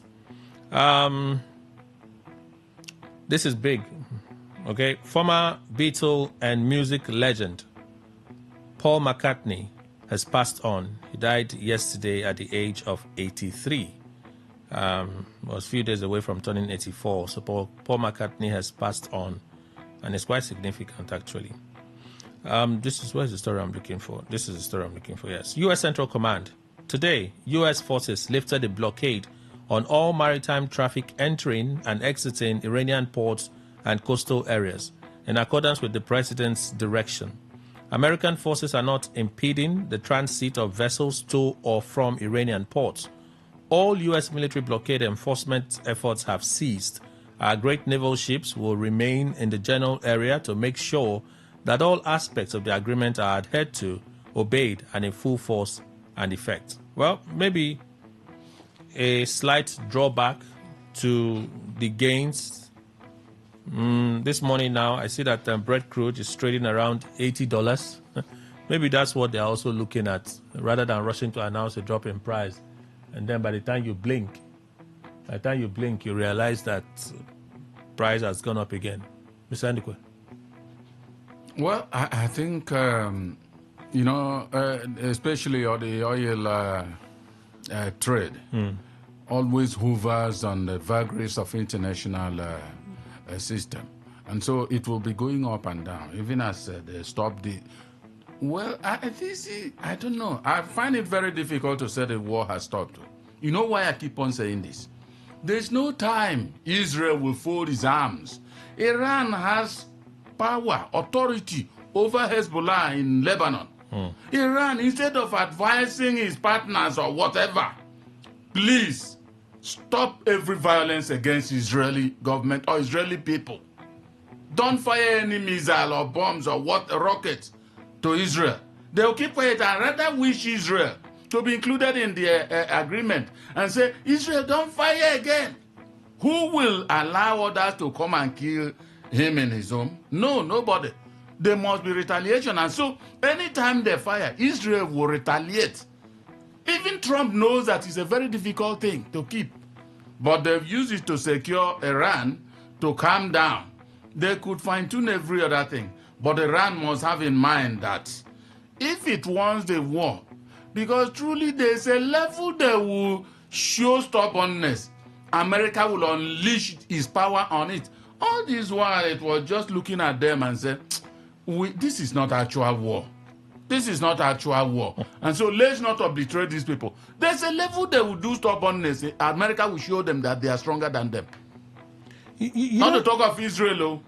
You don't think that the Americans at this point may be at a difficult position? No, they may be. It's not in doubt. It seemed to me, I don't want to say it's clear, because I don't have all the angles to the story. Yes. Right? It seemed to me that I was watching a video yesterday.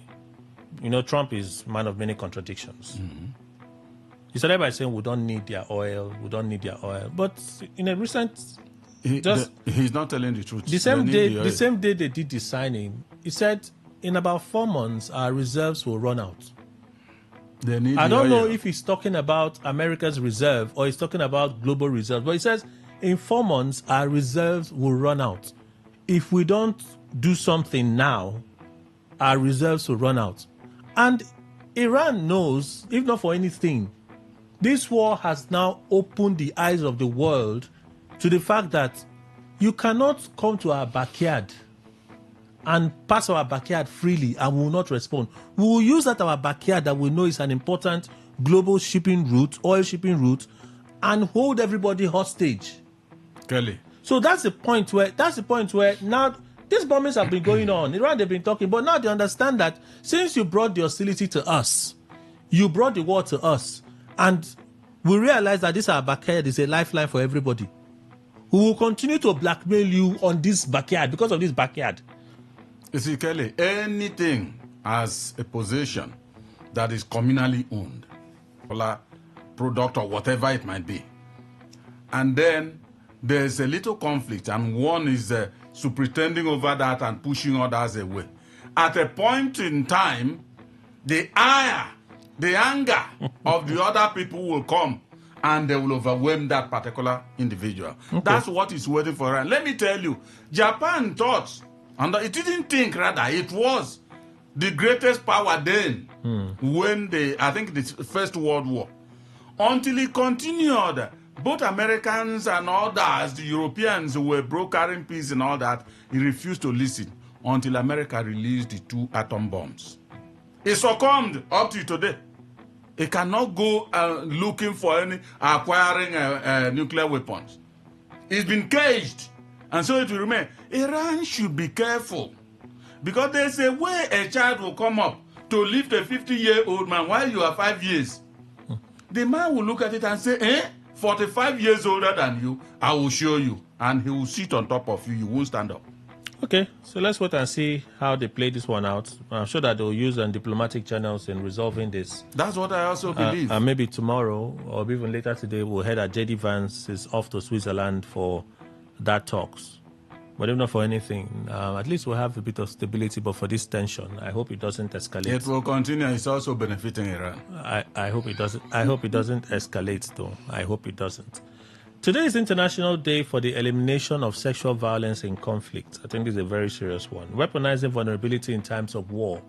Sexual violence against children is one of the 6 grave violations identified and condemned by the United Nations Security Council, forming part of its framework to monitor and respond to abuses in armed conflict. In contemporary conflict, sexual violence has become increasingly prevalent, often occurring in environments where the rule of law has collapsed. It is frequently used deliberately as a tactic of war to terrorize communities, force displacement, or assert control over populations. Both girls and boys are affected, although their experiences are often underreported or misunderstood. In some contexts, harmful practices exploit children systematically, reflecting the breakdown of institutions meant to protect them. So today is a very important global event, and I hope we won't just talk about it, but we'll take steps, all right, in ensuring that this is wiped out in our society. You know, Kelly, one is getting tired of all this talk. It's implementation that the cross always lie on. But it doesn't mean we should not talk now. No, we'll talk. We won't become dumb. But I'm saying, we have to keep talking. When, for instance, it's a global affair now. Mm-hmm. Once it comes out, you hear those who matter talk about it. Later on, implementation becomes a problem. So what's the essence of that talk? Here and there. So let them continue, and let them also remember the sexual violence that exists in Nigeria, wherein 75 married women also could be forced. So let them not remove that one from the whole thing they are planning. I'll be on a day here, on a here, no be me raise them. I didn't write it. No be me raise them. I don't even know where it happened. I thought that matter has ended. It didn't end. Apparently, it will continue. Apparently, it has been on the mind of Mr. Indukwe. See it? I did not raise it. That's violent. This one is violent. You have a husband already. Your sister Somebody will force you out of your house. No, but you don't know if they were forced now. At least what is written now. No, they said okay, let's leave it. The matter. Married women, Kelly, what is my wife doing in your house while you or your wife doing in my own house? Can your wife, not being literal, not being literal. Go ahead. Can your wife, yes, willfully just leave you and go and meet another man? Well, my own wife will not do so. I'm not being literal. No, whether you are being literal, I'm being literal. I'm telling you, I'm not being literal. in a normal situation. Yes. In a normal situation. And such normality cannot appear in my own case and my Oh, wife. that's why I said I'm not being literal now. And that's what I'm telling you. That it's difficult not to be literal. I'm not speaking of Mr. Ndukwe's wife. Kelly. People can walk away from their marriages. Thank you. Very few. No, can people walk away from their marriages? Yeah, people can. Where there's incompatibility. Yes. People can. No, beyond incompatibility. That's the only thing I see that would, in the end, beyond be the incompatibility. Human insatiable greed, right? Yes. Can lure a woman from her home into another man's home. And that's incompatibility. Don't you see so? The greed has made them incompatible. Okay. The husband and wife, of course. Okay, logically, that's also correct. I concede. No problem. It's a very logical argument. But the fact still remains that these things can happen naturally. Right? To those who choose to do so. No, I'm not. These things can happen. These things can happen naturally, and it happens in our society. It does happen, on choice. That's just what I'm saying. That's it naturally. People can choose that. I don't want to stay again. I won't come out. No, so long as you use that word, people can choose. I agree. That's it naturally. It can happen naturally. I agree. It might not be natural, though, because somebody could choose something that is unnatural and execute it. Everything I'm saying here is under probability. Okay. Okay. With the injection of probability also, let us accept that. So in this case, they have I believe they have their evidence. They are taken into court. They'll prosecute him. I like to see the outcome of the case. I really want to see the outcome of the case. If they can prove that he forced them out of their homes, he coerced them, he gave them certain conditions. If they can prove that, that's a matter that they will decide in court. Can we leave this matter? No, these people didn't say that writing. It didn't state that they have been divorced. It said 75 married women, as a husband and wife live in the house. Maybe they attend that church, or perhaps if he looks at any woman and he desires that one, he takes. I don't know. Mr. Ndukwe. Yes, so. This is not a law court. No, it's not. But And we are not making it worse. See, a woman that leaves her home, yes, elopes with another man, has she committed a crime? Well, at least a crime in morality, if no other one. A crime legally. Has she committed a crime? Okay, you're talking about legally. A crime can only be committed legally. No. A crime cannot be committed legally alone. No, that's what I will never agree. Because, see, let me tell you, there's also a criminal activity that one could get into or walk into by being coerced. Yes. And so who knows how those 75 married So women... you believe that? Yes. You believe that they may have been coerced? It's a possibility. I'm not exact in that. That is why I'm also asking a question. Can a woman, a married woman, just elope with a lover? No, and we've answered that before. I said yes, it's possible. But here's my question. Yes. Could that action be seen as a crime? Kelly, yes, I said first, and the omnibus section of it is on morality. Yes. Yeah, because if you go Can you prosecute someone for a lapse in a moral judgment?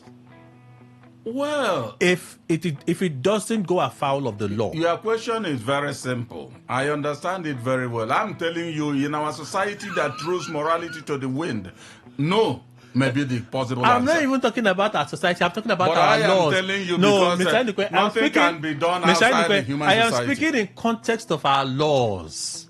At least we have laws. Well, that our laws also some part of it are drawn from moral within the framework of our laws as it is now, right? Can you take somebody to court and say, hey, I'm prosecuting you because you eloped with another man while you were married to me? Is it possible? It's possible. Yes. Okay. It's possible, Kelly. Okay. But see, that is why once you are married, let there be a legal registration of that marriage. Because you have broken the contract. Simple. Okay. Simple. But if you are this... but breaking... breaking that contract... No, Kenny, no, Mr. I insist you carry your wife and go home. No, nothing happens. Breaking that contract... It ends there. Breaking that contract, does it mean that the person that received becomes liable? The person that received what? The person that she eloped with now becomes liable. For goodness sake, if you do not allow, for instance, if I'm in my house now, a woman, a married woman, or even a non-married woman, just a woman comes in and says, sir, I want to live with you people. I will say, no, please. I can help you in any way, but please don't come and live with us. But if you decide to... And once I agree to leave, and incidentally, maybe immorality takes place, I'm being frank, immorality takes place, I am liable in the law. Yes, because I allow such to happen. If I had thrown you away, would you be elsewhere and then have immoral dealings with me? The answer is no. Fantastic. So but I'm just saying, you brought in this thing of... I did not bring it. Violence against women. I said, since they said married women, let them also look at that thing that happened in this our country, Nigeria. God. 75 women. What kind of thing is that? Is it that you admire the man and you just don't want to say it? Admire who? Is it that you admire That's the man? madness for me to admire such thing. Okay, so you know don't... what does not run in the blood of so are you father? Are you startled by Are you startled by the story? Is that why it's still on your mind? No, Kelly. When you are talking about startle, at this age I am, it will be foolhardy for me to be startled by any inconsequential thing. I look at that as consequential behavior. Consequential behavior. Inconsequential, not consequential. So if it's inconsequential, can we just move on? I say inconsequential. That's what I'm saying. If it is inconsequential, can we just move on? We are moving on. I just made a reminder, and I'm not. I am not following the law in that wise. A reminder to you and or whoever is taking record of. Let them also try and preach that in Nigeria. Joy. 75. You see. It is not inconsequential, it is consequential. You see it? He keeps talking about his 75 married women. 75 married women. Okay, now let's read the stories now. Let's try and read the stories. If return home will be abandoned as a June 30 deadline set by the anti-migrant groups for undocumented foreigners to leave the country draws near. The first batch of 258 repatriated Nigerian nationals arrived Lagos last Thursday. The second batch is expected on Monday, but was later postponed. 4 more repatriation flights are scheduled. In a statement issued by Magnus Eze, the Minister's Special Assistant on Communication and New Media, Bianca Jumegu said President Bola Tinubu has issued a directive mandating that every Nigerian who has voluntarily indicated willingness to return home must leave before the deadline. About 1,000 Nigerians have expressed interest in returning, according to the minister. So it's good that the country is responding to their aid, right? Of course, very, very good. Okay, so let's move on. Tax law. I want to share this with someone, I forgot. FG issues implementation guidelines for taxpayers, revenue agencies. The federal government has issued guidelines for the implementation of the Tax Act 2025, setting out the transition process from repealed tax laws to Nigeria's new tax framework, which took effect from January 1, 2026. The guidelines released by the Federal Ministry of Finance provide direction to taxpayers, tax practitioners, revenue authorities, and other stakeholders on how to address various issues arising during the Director of Press Relations at the Federal Ministry of Finance. Let me see if I can pronounce his name. Efe Ovukpore. According to the document, the Tax Act 2025, comprising Nigeria Revenue Service Establishment Act, the Nigeria Tax Act, the Nigeria Tax Administration Act, and the Joint Revenue Board Establishment Act, will apply from their respective commencement dates as stipulated in the laws.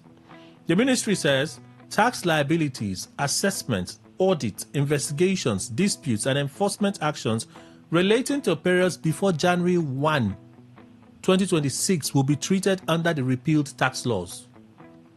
For some of us that have been following this conversation and all the confusion that has greeted it, I don't even know if this one is the end. Tax returns relating to accounting periods before ending before January 1, 2026 will be filed under the previous tax laws, while returns falling due from January 1, 2026 onward, see, they were specific, onward, will be administered under the new tax framework. The document also covers the treatment of income taxes, transaction taxes, development levies, tax incentives, exemptions, record-keeping obligations, and transactions that span both the old and new tax regimes.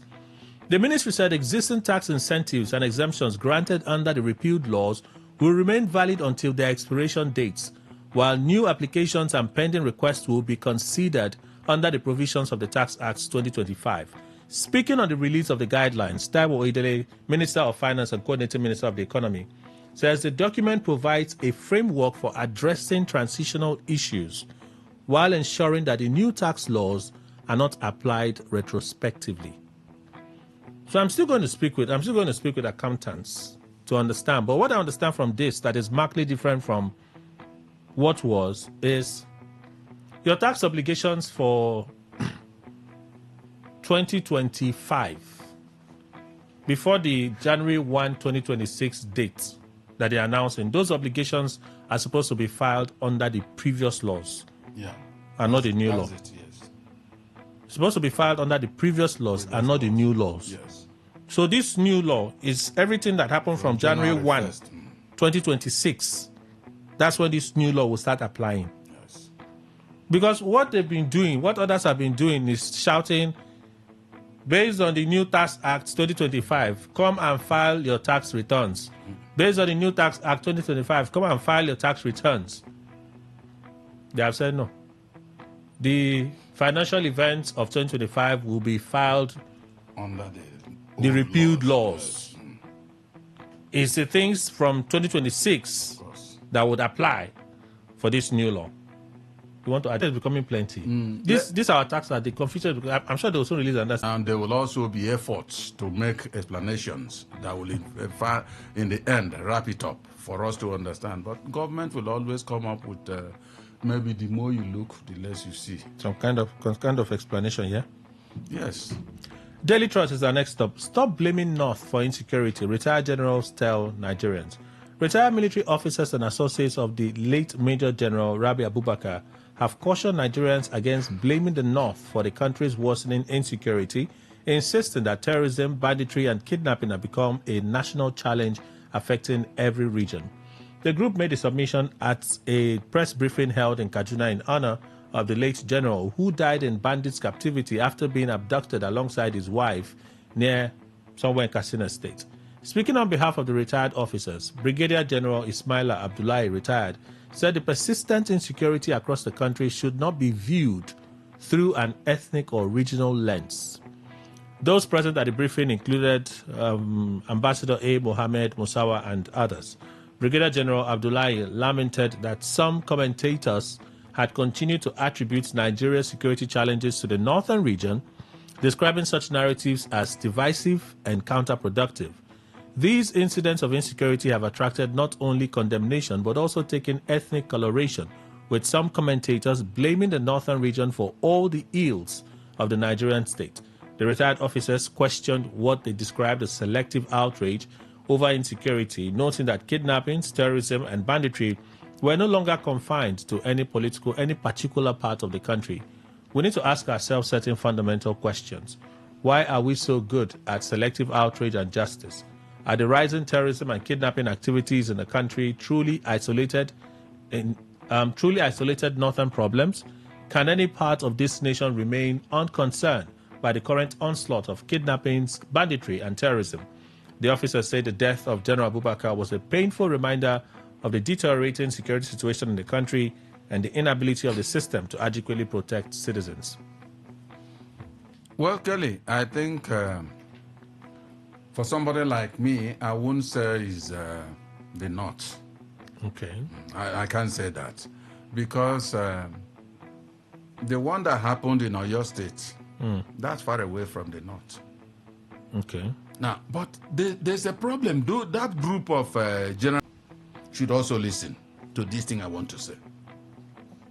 Kelly, if people are 100, let's say bandits are 100, for instance, and you come in to look per head.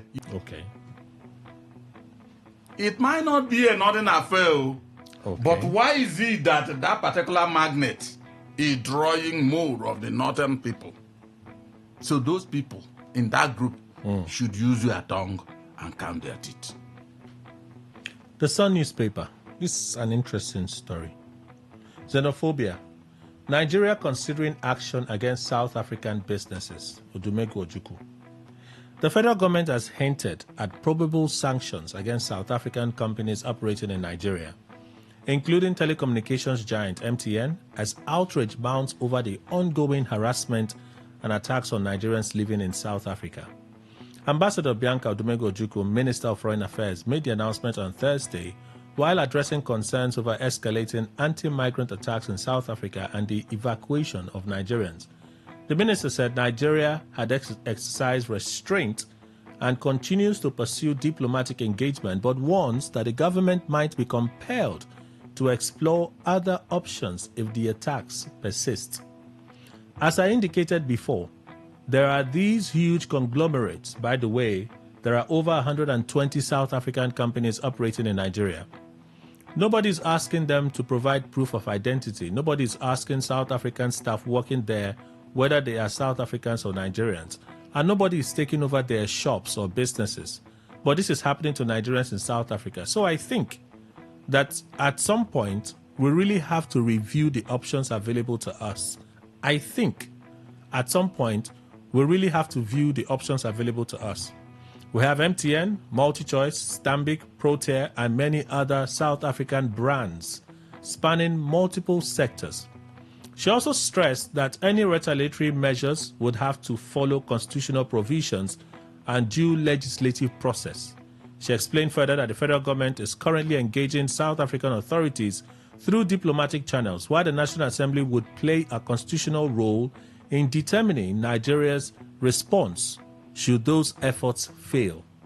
The minister also disclosed that the South African authorities discarded their memorandum of understanding with Nigeria on early warning mechanism, which they had signed in October 2025. She added that the pact was essentially to protect the lives and property of both Nigerians and South Africans in times of conflicts like this. When it comes to situations like this, of course, it is necessary to be temperate and exercise caution. But when your citizens are being harassed, when your citizens are people who have spent years there, and mind you, some of them are married to South Africans and have children who have they're asking not just Nigerians, but also their South African spouses and their children to leave South Africa. The minister. Well, I think constitutionalism should be allowed to play a key role in this resolution. Because once there's this retaliation based on violence, that's what I do not accept. Okay. But if, for instance, government says maybe through Odumegu Ojukwu now leading the pack or so, now they go to South Africa and then liaise with them and iron out facts on what should happen. I don't know why South Africa, maybe things it should do away with the MOU they signed should this kind of issues arise. And look at it, we are in it now. And then they've discarded that or so. So I think they should resolve everything constitutionality through constitutional means. And if that happens, the South Africans or Nigerians continue being hostile. Just what federal government is doing is the right thing. Bring back your people, those who want to come back, because there are those who will not want to come back, who want to be buried in South Africa, who want to live there. They stay there. You see, Kelly, when a man looks at me and knows that I'm not an infant, and I'm told, leave that place so that fire won't burn you. And I say, no, I'm not leaving it. Let me be there, and then the fire burns me. Will I start death? The answer is no, and I'm not going to stop it. I have said that severally. Only when God stops death, death cannot stop. So, federal government, don't neglect your own duty for your people. Resolve that in constitutional means, and then do the right thing to protect them. But where you fail after making serious effort because of individual choice, and somebody wants to die there, would you go and force somebody to eat or to come back and avoid problem? No. But see, Kelly, when we start talking about MTN and all others, there's a law that established them now. Let them also wade through the maze of those laws and check if it allows them, because such thing happens in their country, in the country where... That's why she talked about the National Assembly, perhaps. That's what I'm saying. So let them just be thorough, so that they won't indeed overstep their bounds. So a few things on my mind, and I said it with a bit of caution. These companies, right? Yeah. That operate in Nigeria, I'm sure they'll be hearing these remarks. Of course. Of course. Now, when I read through it, I don't have the audio, but when I read through it, there are parts where it seemed like she was thinking out loud. She says, I think, right? Yeah. But then she by herself restrains herself in saying that these things are not going to happen the way I think. They're going to happen via other means. Yeah. The National Assembly and the president will take a decision, meaning it's out of her hands. But could it also suggest to these companies that if the minister had her ways, she would have been favorably disposed to such retaliatory measures on some of these companies? Could it bring some kind of tension for those companies operating in Nigeria? Yes, Kelly. Once there is anything that is untoward to any organization, maybe, let's say, as they are from South Africa, and South Africa is stoking up that tension against Nigerians there, right? Even if Nigerian government has not made any comment at all, representatively or so of government of Nigeria, you will see tensions in all the things that happen to belong to South Africa. No, but if you had a situation where the minister... Yes. Because she said when she was a child, she was among those that protested at the way... Against apartheid policy. Yes. No, at the way South Africans were being cared for in Nigeria. Okay. She said so in her last statement. Yes. That she was among those I remember. that carried placards, right? If the government stayed silent... Yeah. The companies may be using back channels to get a feel of what the government's reaction is. Of course. But when the Minister of Foreign Affairs... Which I believe they must be doing now. Actually, they won't be right sleeping. now. Yes, but when the Minister of Foreign Affairs airs what her feelings are about the situation in the way that she's doing. Yes. And then she restrains herself by also saying that it is beyond my feelings. There are bigger authorities here that would have to take a decision. Yes. Right? Even the bigger authorities, she's part of them. So she could also be, through the back channel, influencing that such an action be taken. Of course now. That's why I say I make it plain. She's part of them. So that's why I'm saying, are you not capable, are those feelings being said? It's her right to. Yes. But fortunately or unfortunately for her, she's the Minister for Foreign Affairs. Yes. As it is now. Her comments, are they capable of setting tension Kelly, in this company? The answer is yes.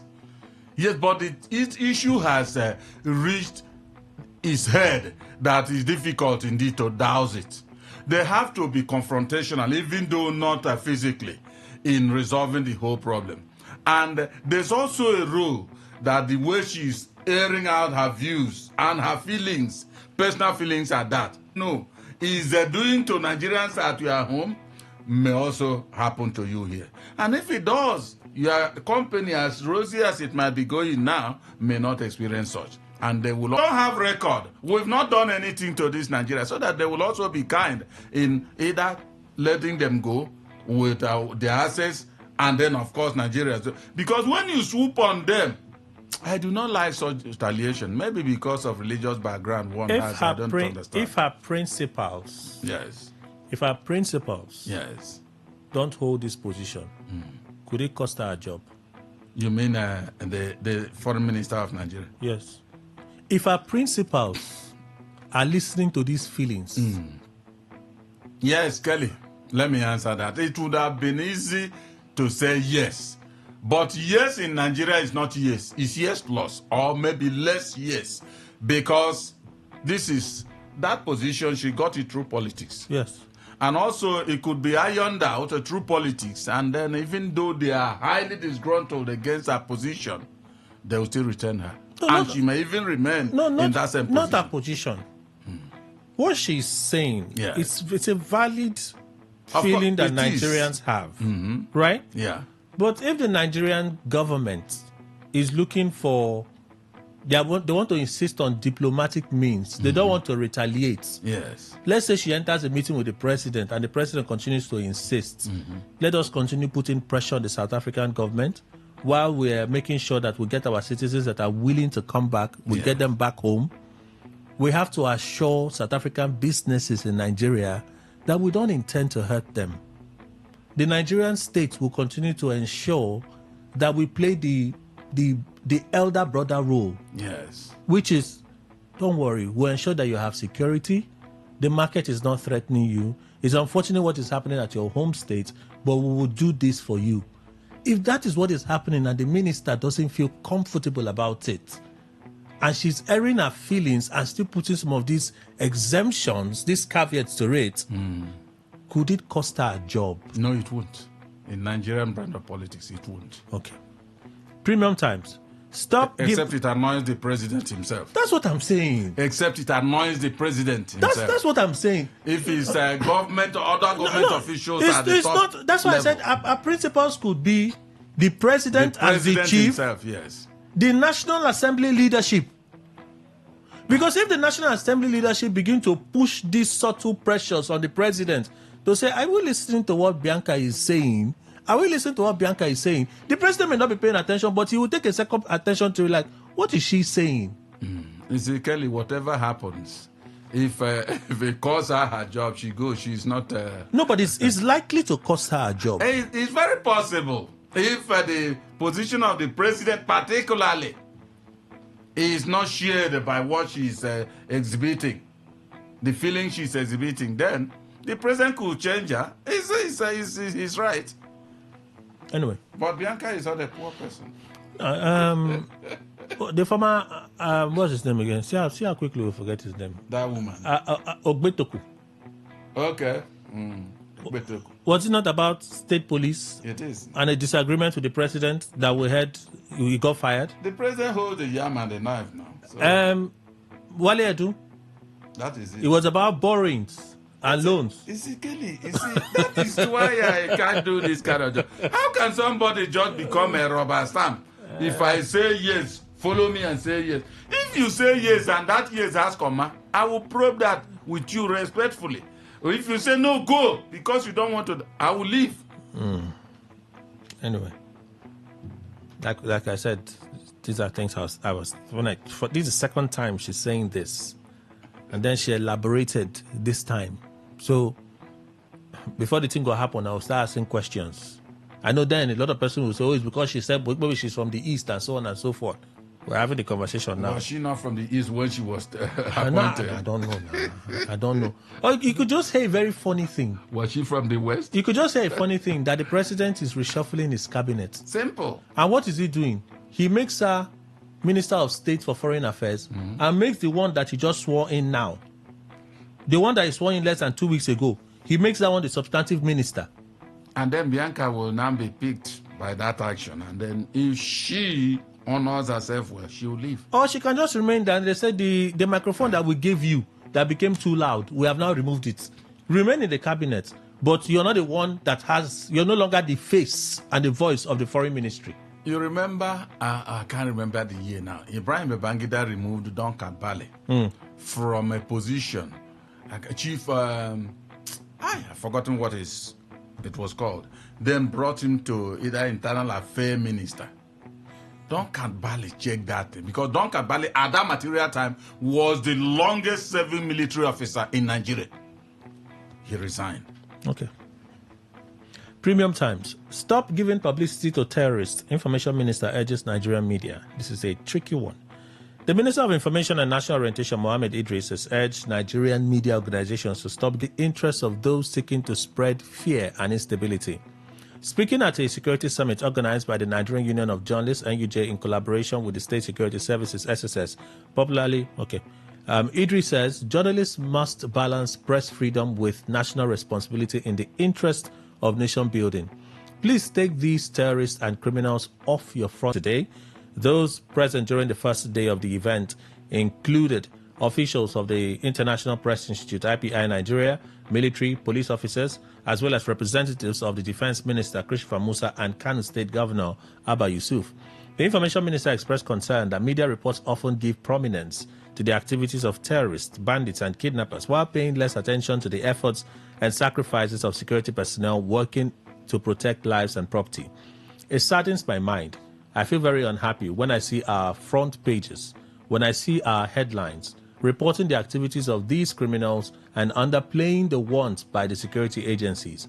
According to Mr. Idris, responsible journalism does not amount to censorship, but requires media collaboration between stressing that both institutions have critical roles to play in nation building, with security agencies responsible for protecting lives and national play in nation building, with security agencies responsible for protecting lives and national sovereignty, while the media serves as a watchdog and bridge between government and citizens.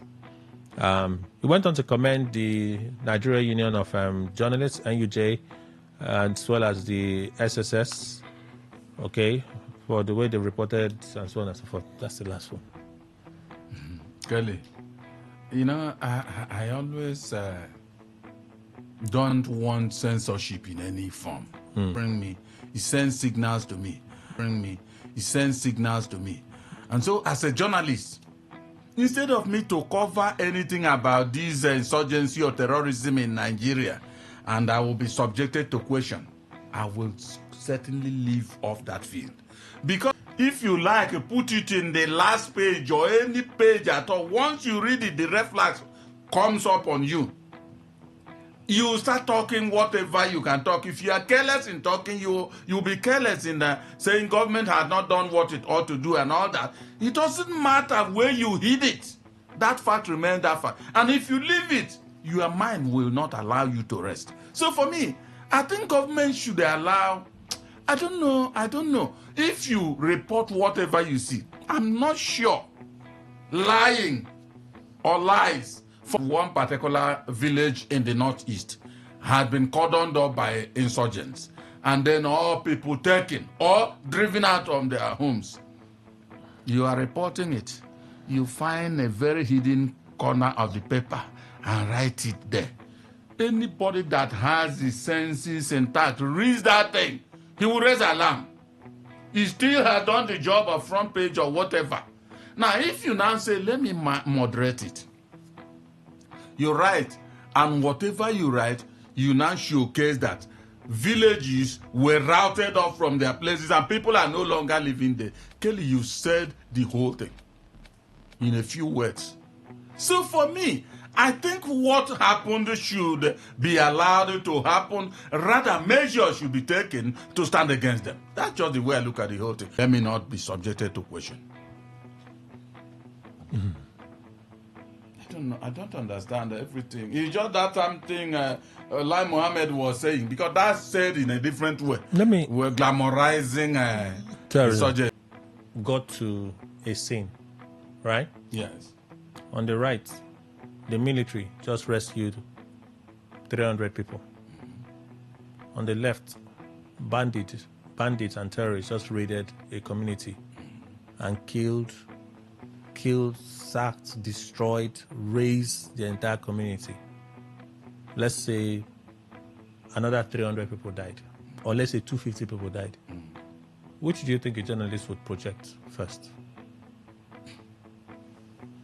Well, Kelly, you see, you may have professional ethics, and then you may have trained yourself, because every human has a way of delivering his professionalism, his style.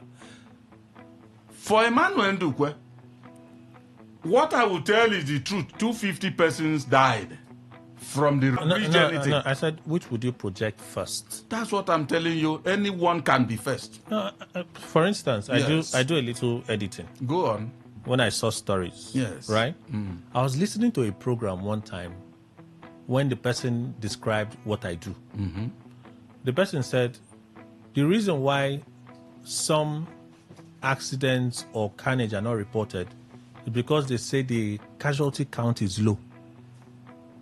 Casualty count is low. What does that mean? I'm like, when I see it, yes, I'm more likely to ignore it. When I see stories like that, 5 than people when killed, it's 100, for instance. I'm more likely to ignore it. Mm-hmm.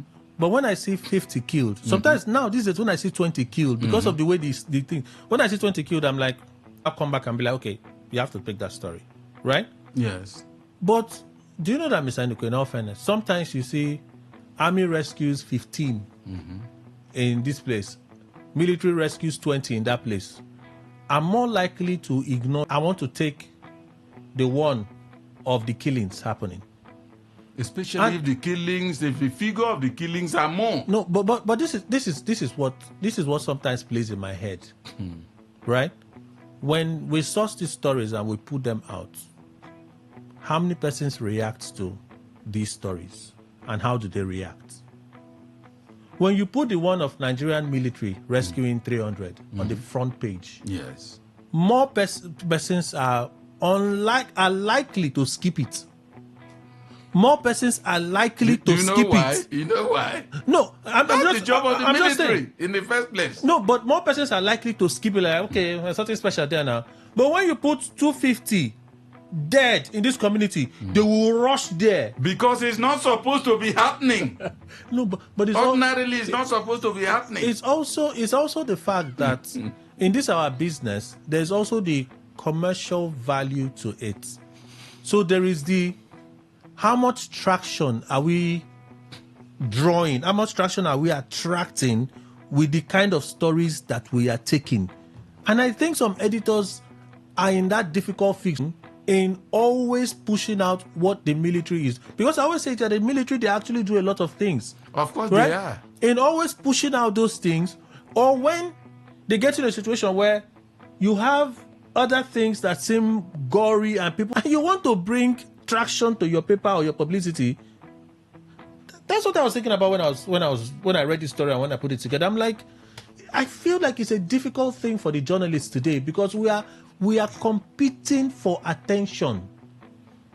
Kelly, you see, the best way is, as you are a journalist, if you were going into those covering out the people in the war front and all that, for attention, not to be focused on you, forget about that. I'm telling you, because see, Kelly, for me, like I tell you, PhD level.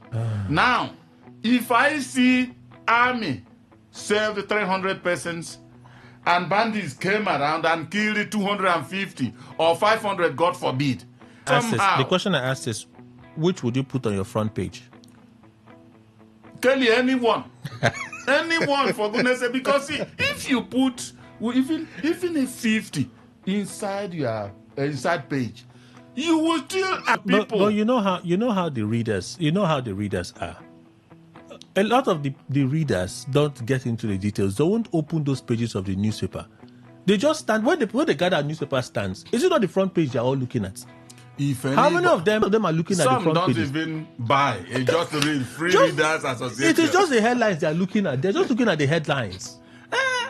So when you have a situation like that, the editor is not just thinking of how to balance his stories. He's also thinking about field now, and he must eat by what he is learned. Now, Kelly, is the military not eating from their jobs? So that's why this I feel like his call is a right call, but it's difficult for us practicing. It's quite difficult about for us practicing, because when you do that, more persons stop following you. You start losing your followership. Like that, you close shop, you go home.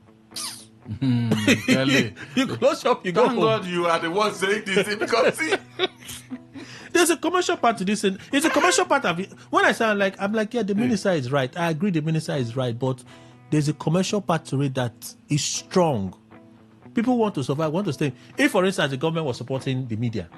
Kelly, you see, anyway, when I look at the whole thing, I say that's why human system is fraught with errors.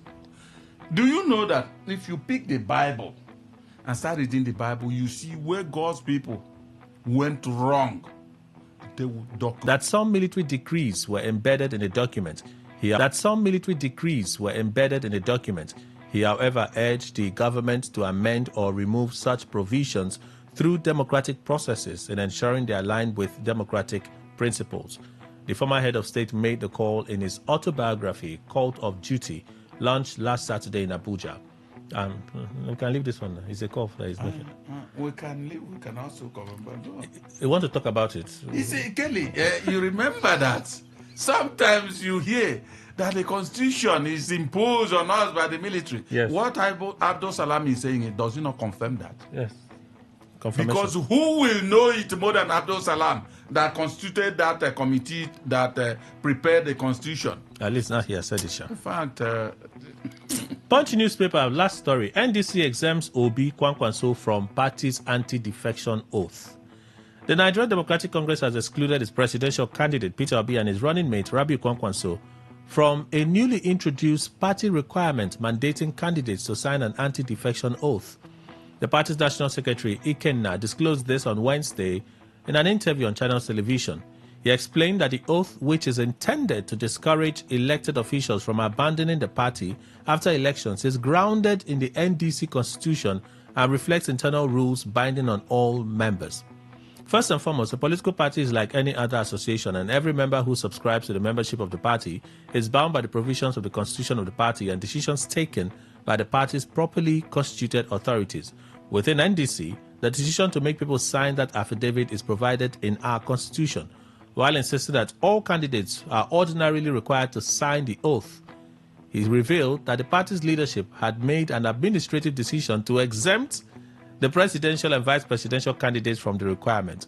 The constitution says everybody running under the platform of the party has to sign, but the party has taken the administrative decision that those required to sign in this instance do not include the presidential candidate and his vice. He added that the policy was mainly designed to address the frequent defection of lawmakers at both national and state levels after elections. Our main focus is not the governor, it's not the president, it's the national and state assembly members elected on the platform of our party. You know, when I read this, I'm like, I wanted to say they're not serious. Because when we talked about it, the legal reading of it, they said this cannot even stand. Right? Yeah. Initially, when they, at that press conference, they said everybody. Now they realize that if they asked or mandated Obi or Kwankwanso to swear an oath that if anything happens, he will not, if he decides to leave the party, he relinquish his seat, they know that they won't sign it now. Of course, now. Of course, you see. They know that Peter Obi and Kwankwanso will not, they won't swear that oath. Kelly, it's not every river that one will raise one's wrapper and cross. So let's forget about our. Why can't they be straightforward? You know that you will not, the moment you insist that you should sign that oath, you know that problem will start at the party. Before you even. Problem will start at the party. I said defection has its root in political parties. So that they now cleverly say, we're exempting them. Now they went further to say governors. You know that by the constitution, if governors defect, they don't lose their seats. Mm-hmm. I beg. Let's see if we can take some calls. Let's see one or two we can squeeze in. 0810-9510-951. And that is the number to call. 60 seconds. Let's do it quickly. We'll take your reactions quickly and then we skid out of here. It's Friday. Okay, this one says, a woman can be arrested if she elopes with another man while married. There's something called court wedding, and it is a legal. That's what I said. It is legal binding. That's why both parties must sign a contract of agreement for divorce. Ademola Fumi from Romokuta Market. Today 95.1. Good morning. Good morning, Oga Kelly. How are you? Very well. Obrama. Please, can you go on? Your name, please. My name is Bayo. Okay, Yes, sir. Good morning, Sakao. Come, my brother. Yeah, I want to speak on when the retired officers, when they said we should not put the issue of security only in one side. Are you with me? Well, listen. And I support what Ogayama said. If there were 100 terrorists and 80 of them are from the north, then what do you say? But me, I'm saying it's 90. Because most of the terrorist bandits are from the north, but that's the truth. In my place where I come from, in Ondo State where I come from, those who come there to Kosovo are mostly Fulani, and that's the truth. I am not saying there are no other tribes who Kosovo, but all right. Most of them. All right. That's the truth. Thank you. That's your time. Good morning. Today 95.1. Good morning, sir. Morning. My name is Mr. from Bumaster. Okay, I want to talk about that NDC matter about to get Swell affidavits about to when you win to go another party. See, they should do this thing very well. I wish that they say a president, a senate, and assembly will do it. I'm very happy you. So when somebody votes you, you cannot, when I vote you to go represent me, want to defend, you cannot tell your followers, you have to defend from one time. I can't follow you or not. How will they show that kind of thing? I was very happy. Then the governor and the senate or assembly, even council yourself, government sound I was very happy, sir. Then they will just assembly or government not swear. No, that is not sweet. All the after and swear. Thank you, sir. Good morning, Today 95.1. Welcome. Yeah, morning, Kelly. Morning. Douglas. Kelly, this P2B party, you can imagine the double standard they are setting. These are people who say they are coming to change Nigeria. They have one separate law for other candidates, then they have separate law for other candidates. This is how they want to rule Nigeria and change it and transform it. Then what happens mean is P2B himself, who is in that party, seeing all these things, seeing that he's a messiah that knows what is right and wrong, to come and change it from Nigeria. Why can't he insist that this one in his party is wrong first and reject it? To say no, don't do this, because it's even against the constitution. Let alone being segregated. You will not do, others will sign, you will not sign. Why did you not refuse it? Then Kelly, please, I certainly don't call in on Fridays like this, even though I often listen, but there is a reason. So Kelly, please, what I'm saying is nice. What happened on Tuesday or Wednesday? I don't like it. Please, what happened? What happened on Tuesday or Wednesday? Your guest said I am saying what I don't know. No, what did you say? No. What did you say? What I said was I was referring to Ojuku's pardon. Fantastic. You are referring to. Please hold on, Special Douglas. No, please hold on. I listened to you that day when you called back. Please hold on. No. No. What I meant was that, okay, what did you mean? Okay, talk. Go on. What did you mean? Was that Obi was mistaking that one to mean that he is also going to do this because of that one. But that one was because it was a war situation. That was why that pardon. That's not what you said. If you said that if it was a war situation, please, I beg, let's stop this thing. Take responsibility. I was the one that raised it. You came and said, did you forget that Ojuku got a pardon? It was myself and Mr. Indukwe. And I said, are you forgetting that during that time, there was a war? There was a war. So why are you now calling Ojuku that Ojuku got a pardon? Did Ojuku carry gun and go and kill people or inciting people? Oga, take responsibility. Don't bring that thing here. I don't like it. If you say something wrong and we spotted it, take responsibility. That's a sign that you're a man. Good morning. Today 95.1. Good morning. I want to speak on this NDC pardon of the exemption. Please go on. You see, the presidential and the vice presidential candidate, once they win, where are they going to again? They won't go to any other party. Rather, other people will be joining them, and that's why they exempted them. So I think they are in line. Thank you. All right. Thank you so much for sharing. I wish you could take some more calls, but we're out of time. It's unbelievable that all those 75 women are married to other men. Is it that no husband attends the church with his wife? Is it the church with women alone? Okay, and a male pastor? Does the pastor take... What's your name? Let me see if I can get your name. Mr. Law. Thank you. Questions are much. Defending a government like this Nigerian one is a very difficult one. Oyedelego explained tire. You got angry and started destroying things that did not want Western education, and now you are saying you should not be blamed. So who do we blame? Mr. Dennis. Imagine American citizens being attacked and harassed in South Africa. Will Marco or Trump be releasing just a mere statement? Action would follow. And that's why I love Trump. Ebube from Chokochoeche. Thank you for reaching out. The group of army generals saying Nigerians should stop ethnicizing insecurity in the country, thus making it a northern issue. It's a classic case of playing the ostrich. The nation's war arsenal and military commands are domiciled in the north, yet the region has become a daily human abattoir. Friday Olu from Uniport. That's the what you can take. If I were an assembly candidate in NDC, if Obi did not sign, me too, I will not sign. Rubbish. Kelvin from Port Harcourt. The problem is the practicality or implementation of the NDC policy. They know they can't implement it. They know it's not implementable. They're just dancing around the bush. It's embarrassing, I beg. But we have to go. Thank you all for being part of the conversation. To Mr. Emmanuel Ndukwe, thank you for your time and contribution, sir. Thank you very much, Kelly. Thank you, Nigeria. That's our show, everyone. Peace. All right. All you need to know about this one is that 95.1 FM. Such a unique style.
32 minutes past 11, and you all know what time it is. Yes, it's time for entertainment today on your premium talk station, Today 95.1 FM. My name is Dawn Wilson. No, I'm Anastasia Benjamin. All right, and let's get into the show proper. But remember, you can be part of the show by sending text messages and WhatsApp messages to the following number: 0701 9339 962, 0701 9339 962.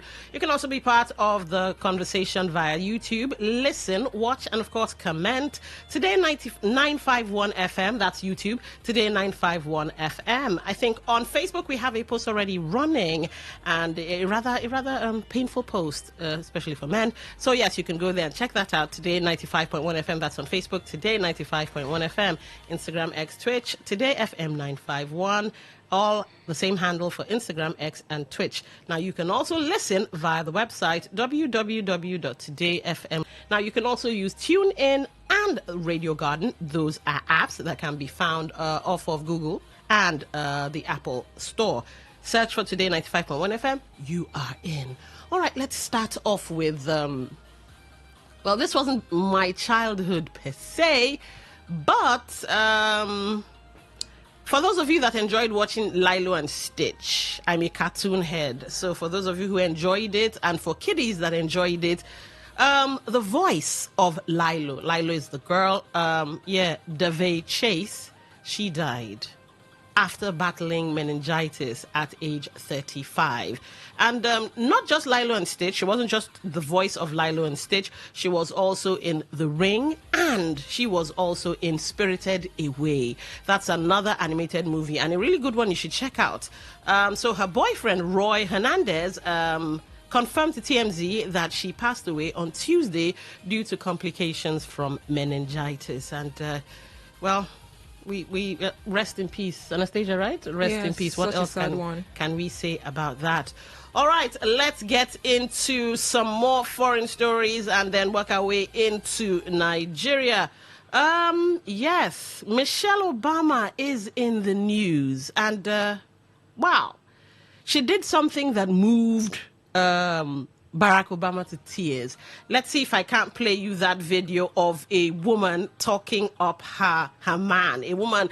Look at Anastasia. Do you agree? Up as a pick me, but let me show you. Oh my chest. Well, let me get what she has to say. Like, I used to feel like, you know, there was a time she was advertising something about beauty. I don't know, all her things have always sounded to me like she's a pick me, you know. What? She has a way of just making it look like men don't have a problem. You just need to be down with them when they are doing, you know. Barack Obama has always been like the... I don't think she's a pick me. Because there's this video where I think he was laughing and smiling with, I think, the Danish prime minister, or, well, a lady, I think a white lady, and they were in some kind of summit or a gathering of powerful people. And the lady was, I don't know if she was making jokes or whatever, and Obama was smiling, you know, just... That's what I'm saying. She's everything was always coming through Obama. Like, she's always having this pick-me view. She's not the independent woman kind of preaching. She doesn't preach independence. I'm not saying, like, when you preach independence, you come off as feminist, right? All right, but here's the thing. In that video, all she had to do was turn and look at Obama like, are you serious? And Obama switched seats. He just got up and moved towards her and stopped laughing with the lady. So I'm not really sure she's a pick-me. If you're not careful, behind every successful man is a Michelle Obama. You should see her face. Please run to YouTube and see Anastasia's face. All right, so let's play that video and hear what almost brought... he was fighting back tears. That's what it looked like to me. You gotta look at me. You told me all those years ago that you couldn't promise me the world, but you could promise me an interesting life. And of course, you outdid yourself and managed to give me both.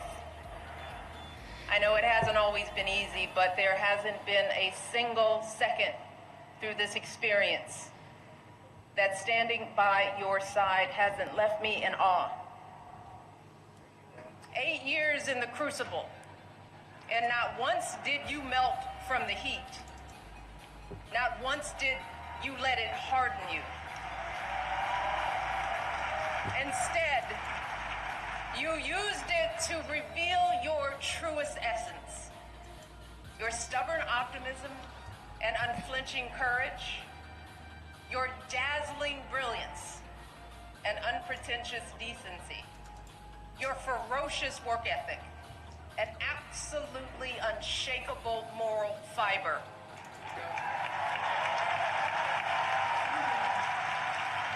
And to do it all right, so yes, I see what I was saying. Come Everything on. still boils down. It like, was a stand by your she has man written moment. a book about this same love story. About Okay. how Obama has always been by her side, inspiration. yeah. They even made a film.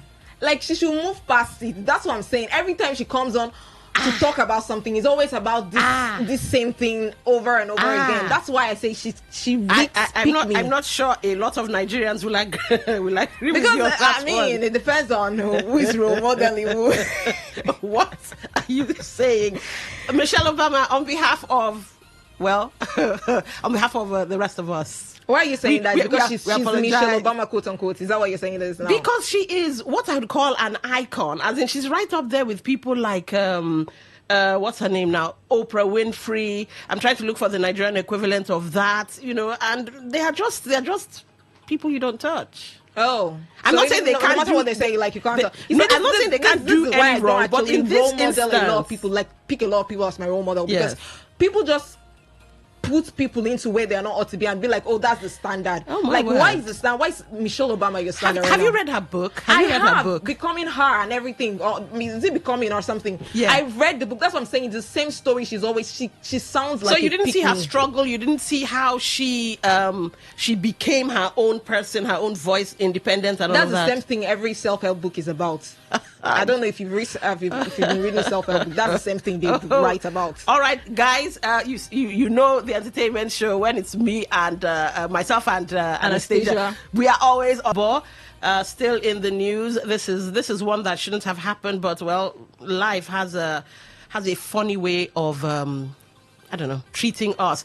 Okay, so while the post I'm trying to bring up opens, did you see the video where some people were saying when the body was brought into his hometown and everything? Yeah. There was a man standing and then he touched the coffin. Juju or not? No juju. You know the thing? I didn't even go back watching to see the thing for myself because I went to said, watch. oh wow, you did. Because I was like, let me see this thing for myself. And I was like, are you people seeing smoke when there's no fire? Because what is it? If I say I don't believe in this superstition, but I believe what you don't know won't come for you. Just Well, like that's that. how I see it. So when I didn't understand it, there was no point going back to find out what really happened. So I just felt like it was one of those superstitions. That's how I felt about the whole thing. I'm not somebody trying to just sensationalize that moment. I don't know. Like I said, I don't believe, so I can't really say right now. All right. So you guys, write in and tell us. Did you see the video and what are your thoughts? Juju, no juju, or just somebody that just touched the coffin and removed his hands. Anyway, according to the Vanguard, Arochukwu weeps as Alex Ekubo's body arrives home for final rites. Tears and sorrows filled the ancient town of Arochukwu, Abia State on Thursday as the remains of Nollywood actor Alex Ekubo arrived for burial. The actor died on May 11 at the age of 40 after a long battle with kidney cancer. His body was brought home in a convoy and made a brief stop at the palace of the Eze Arochukwu before proceeding to his family compound. In a viral video, the monarch was seen alongside one of his chiefs offering prayers over the actor's coffin. Emotions ran high when Ekubo's sister sighted the casket. She broke down in tears and had to be restrained as she tried to climb into the ambulance carrying her brother's remains. The heartbreaking scene drew crowds of onlookers and sympathizers who lined the streets to pay their last respects. I mean, wow. Yeah, it's such a like I said, it's something that shouldn't happen, but well, it happens. You come into this world and somehow you go out of the world as well. I don't like that kind of motivation. Like that motivation kind of It's talk. God. It's God. Who can we blame? It's God. Some people might say, oh, it's Eve. I doubt it. I seriously doubt it. It had nothing to do with Eve. Because when the warning was given, Eve was nowhere there.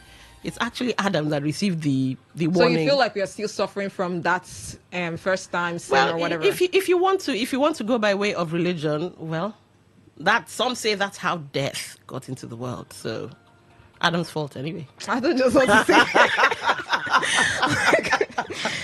All right. Okay, so Thames, yesterday you heard that Thames was going to perform at the Obama Presidential Center, and she talked about being nervous. And I was like, wow. If somebody like Thames, who has, she was the one that sat in front of people with that, I don't know what that thing was. Yes. And so she was exuding confidence. Then that wasn't it. She said it was a mistake. So there was no way she could have just Are you left. serious? So she had to just pull up. sit there. Yeah. But that you must have a certain level of confidence to say, well, it has happened, let's go forward. Then to hear that she was battling nerves during the before the performance is something amazing. But it humanizes them for me, celebrities. It humanizes them in the sense that anybody they pass would through still stuff. Jets and be like, we are talking about President Obama. Like, you want to be careful. And I think she said she mispronounced the daughter's name. Oh, she did? Yeah. All right, I think we have the video. Let's play that and see. There are some clips of where she starts talking before she starts singing her song. So let's see if there was actually a mispronunciation.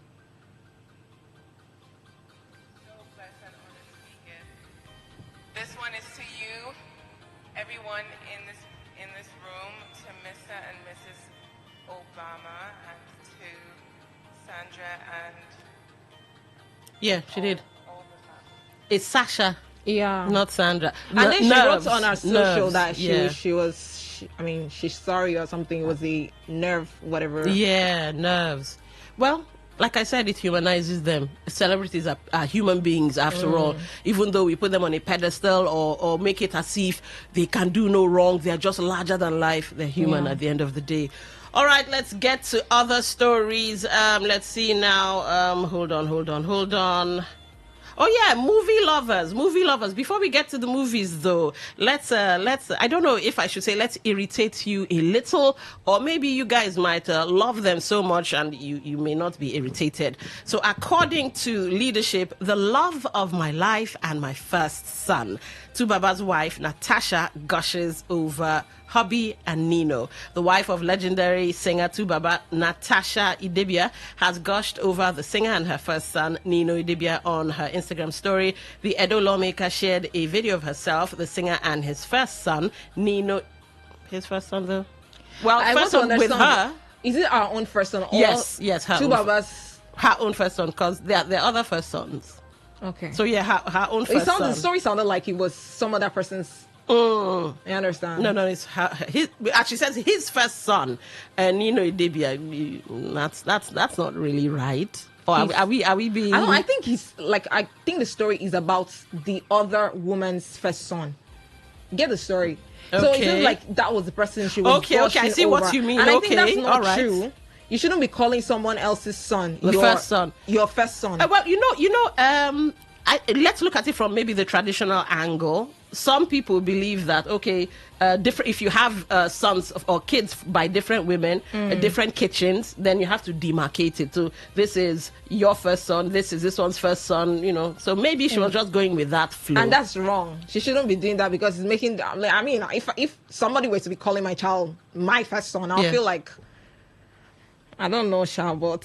Do you guys agree? Is there anything to it being referred to as this woman's first son and this woman's first son? Or it should just be, that's this man's child? Maybe that's the way. That's his child. That's his son. Or one of his sons, if you want to put it that way. Yeah. So what happens to the real owner of the child? Oh, well... We all know it's your child, so I mean, the real mother. It's not the real mother. We're still owner. Okay, your parents haven't said, I own you. I brought you into this world and take you out. But that's not true. All right. Okay, you know what? Let's take a short music break. When we come back, more conversations. And yes, movie lovers, we have a thing or two to tell you about movies. We'll be right back.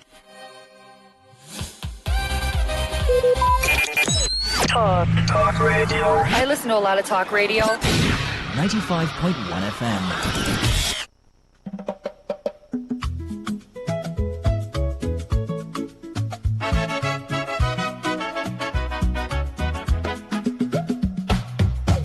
My papa.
K songs with Mpe Gami. For those of you who don't know what an Mpe is basically just a he-goat. Yes. He-goat Gami. Oh. Now, if I tell you that Nigerians are what's that, creative, you think it's a joke, but yeah, Nigeria to the world. Nigeria to the world. Always weirdly creative because what's Mpe Gami? Exactly. I wonder how you came up with it, as in bigamy. We have bigamy, polygamy, monogamy. So, ladies and gentlemen, bigamy, that's a new one. All right, let's get into it. It's still entertainment today on 95.1 FM. My name is Dawn Wilson, and I am Anastasia Benjamin. Okay, so let's touch Hilda Bassi. She is doing amazing things. According to Punch, Hilda Bassi named Guinness World Records icon. So Guinness World Records on Thursday named Nigerian chef and restaurateur Hilda Bassi a GWR icon, recognizing the multiple record holders' impact on global record-breaking culture and her role in inspiring a wave of Guinness World Records attempts in Nigeria. She became the first Nigerian to receive the GWR icon recognition. The GWR icon title is a distinction used by Guinness World Records to recognize individuals, groups, or globally significant figures whose achievements have gone beyond record setting to leaving a lasting international impact. And we're saying Nigeria to the world. Hilda Bassi is, you can't take it away from her. It's like she's a sort of a pace setter or a trend setter when it comes to... For the whole Guinness World Record, especially for Nigerians. She tried. I like it. I know some people would want to hate on her that I beg you to do and all of that. I don't even think there are people who are actually looking at it from the place of her. I think it's very inspiring. Okay. You know, everything she has done. Yeah. You know, because of how Tacha started hers. Okay. So it's just been a thing where people are just so inspired. They are now thinking of creative things they can actually use to bring. So okay. That's how it is. All right. Okay, movie lovers, let's get to that before we dive into the news. This week, if you'd like to go watch movies, here's what's playing in cinemas in Port Harcourt. We have, let's see now, where's that one? Hold on. Disclosure Day. I've seen the trailer, and I think it's going to be an amazing one. We also have On Different Grounds. You can go and watch that, and it's playing in cinemas in Port Harcourt. Toy Story 5 also playing for those of you who are following the story of Woody. Yeah, Woody is one of the main characters in Toy Story 5. Masters of the Universe for those of you who like that sort of thing, you know. Superhero type things with swords and belly-clad bodies. Yeah, you can go for that. And romance lovers. Yes, Call of My Life is also playing this week. Now, for those of you who are Marvel DC fans, Marvel is putting out amazing stuff. I hear on Friday, that's July 31, Friday, Spider-Man, brand new day is coming out. And you don't want to miss this because you have the Hulk. The Hulk is in there. Yes, Bruce Banner makes an appearance. And new characters are evolved, are brought out in Spider-Man brand new day. So you don't want to miss that. Avengers is coming out sadly in December. I say sadly because December is too far, but for we Marvel lovers, yes, December 18, Avengers Doomsday comes out, and you don't want to miss it because the last time we saw anything from them 2019. So yes, that's one to look forward to. Spider-Man Beyond Spider-Verse 2027. There's nothing we can do about that, but that's where we are. Now let's get into what I said was a painful story, at least for men. Men, how far would you go for the ones you love? Now, according to Kunle Kenny, who is a gospel singer, he says, I won't let my wife take birth control pills. I'd rather get a vasectomy. So to give you a bit of context, Kunle Kenny, the Nigerian gospel singer, says he will not permit his wife to use birth control, citing concerns over side effects and chemical exposure. In a series of posts on his X page, the singer argued that contraceptives such as pills and injectables introduce extraneous chemicals into a woman's body, which he believes are harmful given what he describes as women's physiological sensitivity. So, if a man wants to tie his tube, so to speak. For me, Oh, go ahead, honey. No, I wouldn't even advise Because anyone to do that. Because it saves so much stress. No, what if at the end of the day those kids are not yours? Why are you like this? I mean, why are you like? Think, like I feel why like are you like this? That kind of, what at the end of why the day, are you kids, like? So what are you women gonna do? Yay. What's I mean, what are you gonna do? That's a very, very. I mean, I also heard like it's a permanent kind of solution, so you can't actually use that. But not all women cheat, for goodness sake. I'm not saying all women. That's not. Yeah. I'm just saying, make sure it's balanced. You understand? Before doing that kind of thing. So basically you're saying, okay, let's say you have like 3 kids and you're tired of having kids. Go and do DNA test on them. If they're your kids, then you can tie your tubes. I'm not even saying you should tie, because see, I don't believe in absolutes. Like this thing is complete. Love is at the final boss up. We are married. Like that's not the way I see the whole thing. So one day you might feel tired. I want to be out. Like, so what happened when you now find love again? Because and you want to start another beautiful whatever story. No. Okay, you know what? Let's Google this thing. Can vasectomies be reversed? Because if they can, honey, you're tying those tubes. The stress and anxiety of, am I pregnant? Am I not pregnant? Is it coming? Is it not coming? That's enough to give somebody high blood pressure. So, apparently surgically you can reverse it. So it says, yes, a vasectomy can be reversed surgically. The procedure reconnects the tubes that carry semen, while success rates for semen returning to the ejaculator generally high. It does not guarantee a successful pregnancy, and reversals are often expensive and may not be covered by insurance. We get insurance for Nigeria. Sorry, I was joking. But wow, so it can be reversed. So you're going to tie it too. Please save me stress. Save me money. Save me. Just save me. Simple. But I still don't think that should be the. And to be like, he loves me. He loves me so much. You see, these are the weird things that kind of make. Oh my God. See what you find cute. I can't believe that is what you actually think is cute. Excuse me, Jesus died on a cross. So come on, emulate your master. Tie it. All right. Do we have any takers? See if No, absolutely. I'm not reading this message because it's very demeaning and it's not something I want to read out to my audience. So whoever wrote it, sorry, I am not going to read it. Wow. Yeah. Well, you see, I usually say keep it civil and classy, but since you didn't want to, we're not reading it. All right, on that note, 2 minutes to the top of the hour. This is where we'll have to draw the curtains. I've been Don Wilson. Now I'm Anastasia Benjamin. Up next, world news.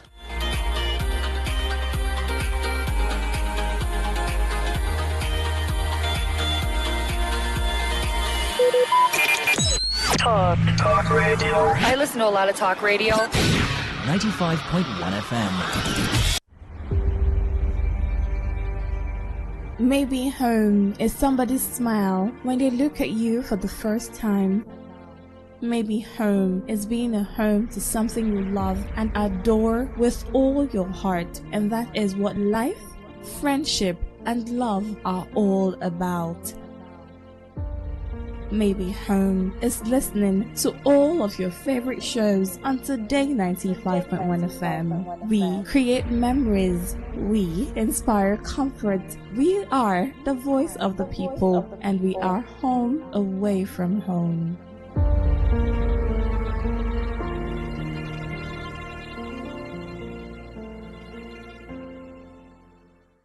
Get ready to feel the rhythm, the groove, and the true vibes of Africa. This is not just music. This is high life. From the legends to the latest, we're bringing you the best of palm wine grooves, jazzy horns, and soul-stirring melodies.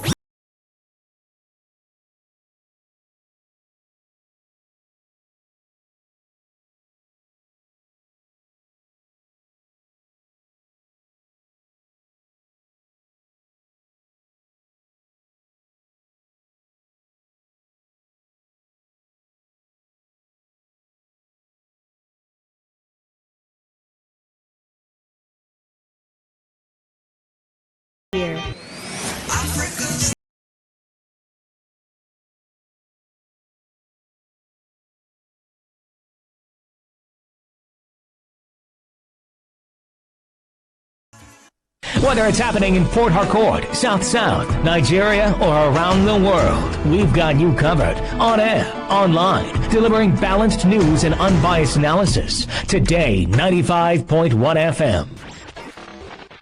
This is Today, 95.1 FM, Port Harcourt. News.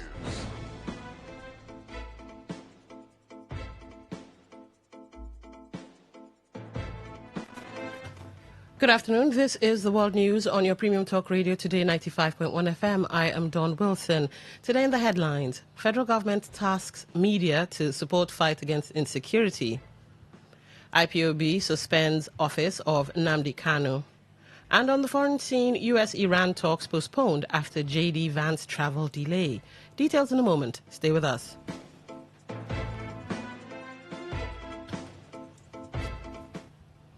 Welcome back, and now the news in detail. The federal government has urged the media to play a stronger role in the fight against terrorism, banditry and other security challenges facing the country. Minister of Information and National Orientation Mohammed Idris and the National Security Advisor Nuhu Ribadu made the call during the Nigeria Union of Journalists Security Summit. Speaking at the event, Idris said the relationship between the media and security agencies must be built on mutual respect and collaboration, stressing that national security cannot thrive where misinformation exists. He also urged journalists to maintain ethical standards and practice responsible reporting on security matters. Represented by his aide, Chido Onuma, Ribadu said government recognizes the media's responsibility to inform the public, but called for a structured system of information sharing that balances transparency with operational security. The summit also featured contributions from NUJ President Al-Hassan Yahaya Abdu, security chiefs, and media stakeholders. The federal government has constituted a presidential task force on Ebola virus disease preparedness. Chief of Staff to the President Femi Gbajabiamila inaugurated the task force in Abuja, saying the move is aimed at preventing an outbreak and avoiding a repeat of the 2014 Ebola crisis. According to him, the government is taking proactive measures by establishing teams to focus on disease surveillance, border management, and emergency response coordination.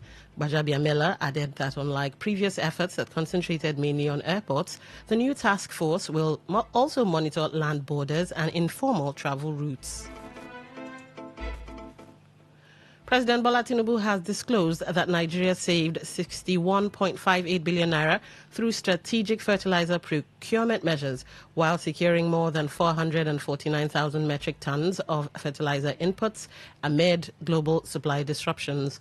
The development was disclosed in a statement posted on the president's official page on June 18th.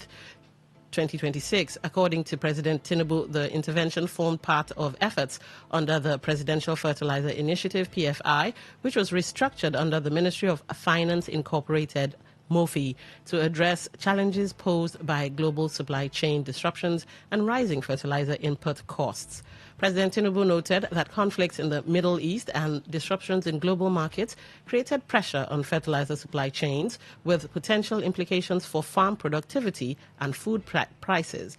He disclosed that as of May, over 449,000 metric tons of fertilizer inputs had been secured, while 10 vessels carrying fertilizer materials had either been discharged or were in transit. According to the president, Nigeria remains on track to deliver a 1.1 million metric ton fertilizer program in 2026, equivalent to approximately 22 million bags.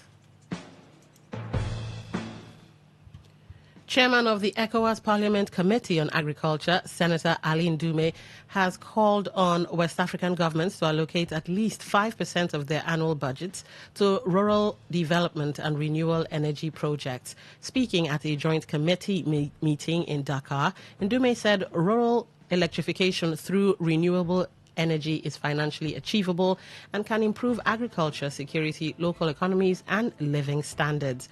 He noted that figures presented at the meeting showed that less than $1 million could provide electricity infrastructure for a rural community. Ndume urged governments and lawmakers to increase financial commitments to renewable energy and rural development across the region. The proscribed indigenous people of Biafra, IPOB, has suspended the office of its leader, Nnamdi Kanu, as well as the position of director of Radio Biafra. The decision followed a meeting of the IPOB Directorate, which renewed intelligence reports concerning communications linked to Kanu from prison.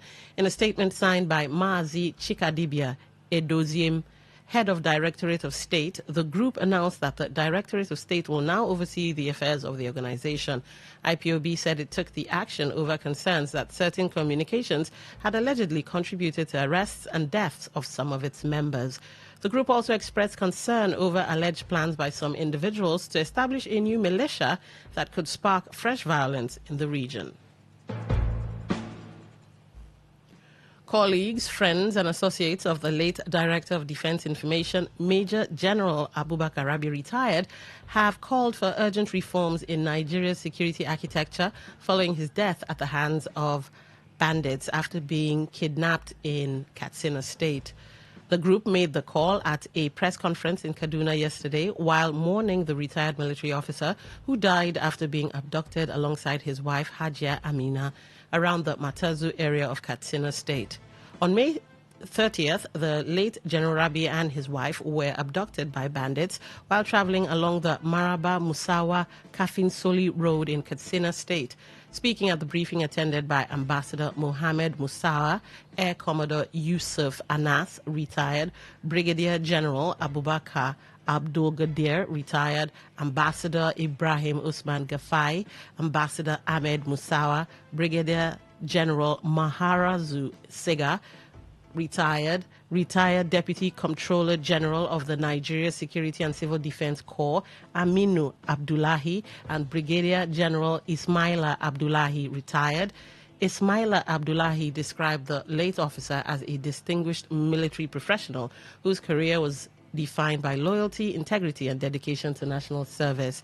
According to him, the death of General Rabi is not merely an isolated incident, but a reflection of the broader security challenges confronting the country. The group commended President Bola Tinubu for his strong reaction to the incident and his pledge to take an uncompromising stance against terrorism and kidnapping. The Nigerian Navy Logistics College has graduated 178 officers and ratings after completing advanced professional training programs. Commandant of the college, Commodore Abubakar Ahmed Madawaki, charged the graduates to prepare for the demands of modern naval operations and apply their newly acquired skills to improve operational efficiency. He said the training was designed to strengthen logistics operations and enhance the overall security architecture of the country. Madawaki also appreciated the support of Chief of Naval Staff, Vice Admiral Idi Abbas, the Naval Training Command, and other stakeholders. You're listening to the World News on Today 95.1 FM, Voice of the People. After the break, more news, sports, and foreign stories. Stay tuned. Every day, every hour, when the big stories break, depend on our 24-hour news team to bring you the latest. Today, 95.1 FM. Welcome back. The River State Police Command has announced a temporary restriction of movement in 7 local governments of Andoni, Tai, Kana, Gokana, Eleme, Oyibo, and Opobonkoro local government area or ahead of the Rivers Southeast Senatorial District by-election scheduled to hold on Saturday, 20th June. In a statement by the Command Public Relations Officer ASP Agabe Blessing Carbolo, said the restriction is part of comprehensive security measures put in place to guarantee a peaceful, orderly, free, fair and credible electoral process. The statement revealed that the movement of persons, vehicles and motorcycles within the affected local government areas will be restricted from 12 a.m. on Friday, 19th June until 6 p.m. on Saturday, 20th June. ASP Blessing Carbolo said the restriction is aimed at enhancing public safety, protecting electoral officials and materials, preventing electoral malpractices, and creating a secure environment for eligible voters to exercise their civic responsibility without fear, intimidation, or harassment. The statement, however, acknowledged that the restriction will not apply to accredited officials of the Independent National Electoral Commission, INEC, security personnel on election duty, ambulance and other emergency service providers, fire service personnel. The command, while stating that other essential service providers are duly authorized to perform official duties during the election, warned that any individual or group found violating the restriction order, engaging in acts capable of disrupting the electoral process or participating in any form of electoral violence, vote buying, voter intimidation, thuggery, or any other unlawful activity will be dealt with decisively in accordance with the law. The statement further quoted the Commissioner of Police, Rivers State Command, CP Olugbenga Adepoju, calling on all political parties, candidates, supporters, and residents of the affected local government areas to remain peaceful, law-abiding, and cooperative with security agencies to ensure a successful electoral exercise. The Movement for the Survival of the Ogoni People has expressed deep concern over ongoing developments surrounding oil resumption in Ogoni land, warning that the current dialogue process may lose credibility if urgent issues are not addressed. In a communique issued at the end of an Ogoni National Congress held at the Peace and Freedom Center in Bori, the group said deliberations focused on security challenges, political exclusion, oil resumption, implementation of the UNEP report, and the state of funding of HIPREP. The Congress condemned recent intra-communal violence in Yege and Bue communities and also denounced attacks linked to Fulani herders, describing the incident as barbaric and unacceptable, while commending the federal government for initiating engagement with the Ogoni people through the Ogoni Dialogue Committee. Mossop expressed dissatisfaction that discussions have largely centered on oil resumption without adequately addressing critical concerns such as political inclusion and marginalization of the Ogoni people. The group also raised alarm over the non-funding of the Ogoni Dialogue Committee, the slow implementation of confidence-building measures, and the ongoing oil drilling activities in Ban Ogwe by NNPC Exploration and Production Limited. According to Mossop, these developments do not inspire confidence in the dialogue process. Mossop warned that the Ogoni people may withdraw from the dialogue if there is no visible improvement in transparency, openness, and commitment by the federal government and other stakeholders. The Congress further called on Nigerian National Petroleum Company Limited to halt ongoing drilling activities in Ogoni communities, particularly in Ban Ogwe, pending the outcome of genuine consultations with the people. On the foreign scene, a new round of direct talks between the United States and Iran has been postponed following a delay in a planned trip by U.S. Vice President J.D. Vance to Switzerland. The White House said logistical challenges led to the postponement of the discussions. The talks were expected to focus on the next steps following an agreement reached earlier this week between both countries. Meanwhile, Lebanon's health ministry reported that Israeli strikes killed at least 18 people in the country's south overnight. Israel said the strikes targeted the Iran-backed Hezbollah group and added that 4 of its soldiers had been killed. In sports, the Premier League has unveiled the fixture list for the 2026-2027 season. Defending champions Arsenal will begin their title defense at home against newly promoted Coventry City, managed by Frank Lampard. Manchester City will host Bournemouth, while Manchester United travel to face newly promoted Hull City. Chelsea will take on Fulham in a West London derby. The new Premier League season is scheduled to kick off on August 22 of this year and will consist of 33 weekends and 5 midweeks, an allegation Hakimi has consistently denied. Following the court's ruling, Hakimi said he had been waiting for the trial since the beginning of the case. The complainant's lawyer, Rachel Flor Pardo, described the decision as a source of relief and hope for her client. No date has yet been fixed for Sun media organizations to work closely with security agencies in tackling insecurity and combating misinformation. We told you that the IPOB has suspended the office of its leader, Nnamdi Kanu, and transferred oversight of the organization to its Directorate of State. On the foreign scene, you also heard that planned direct talks between the United States and Iran have been postponed due to logistical challenges surrounding a trip by Vice President J.D. Vance. That was the news, as edited by Priye Izogo. For comments and inquiries, please call 0818-389-2850 or send your emails to news@todayfmlive.com. You can read our stories on www.todayfmlive.com, Facebook, Today 95.1 FM, Instagram, Today FM 951, X, Today FM 951. You can also join our YouTube live at Today 95.1 FM. I am Dawn Wilson. Thank you for listening. Have a great afternoon. Today's news, today's entertainment, today's sports, today's issues. Today on Today 95.1 FM, Port Harcourt. Want to know what's happening? Get latest information in sports, politics, lifestyle, you name it. The frequency of choice. Today 95.1 FM. Today 95.1 FM. We serve you the latest update on everything. Today 95.1 FM. We are the voice of the people. The voice of the people.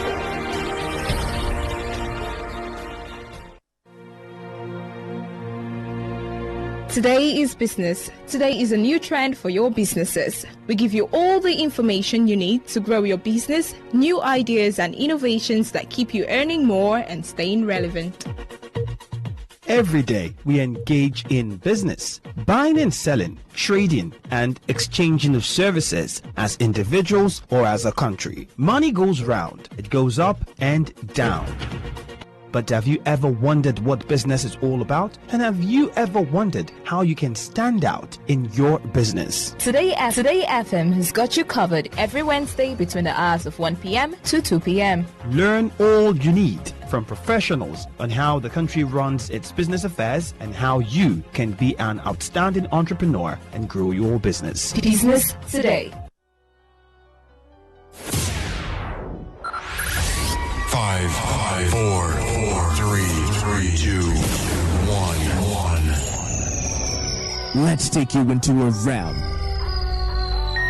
another dimension, a reality of Bentoni Bags Limited. We produce polypropylene branded nylon bags for companies and market use. Oh yes, are you into rice production and packaging of all kinds? Our PP polypropylene bags is specially made for you. Bentoni Bags Limited. We produce top-notch branded bags, nylon for companies' use. Whatever business you are doing, you need our bags for packaging and easy movement. Our products are shopping sacks, agro sacks, nylon, twine, nail sacks, and general PP woven sacks. Locate us at plot in 23 Harbour Industrial Layout, Atani Road, Onisha, behind the former Paul Mike Sports Stadium, Onisha. Our contact phone numbers are 0913-966-3639 or 0813-928-4850. Bentoni Bags Limited. Bentoni Bags Limited. Originality is our name.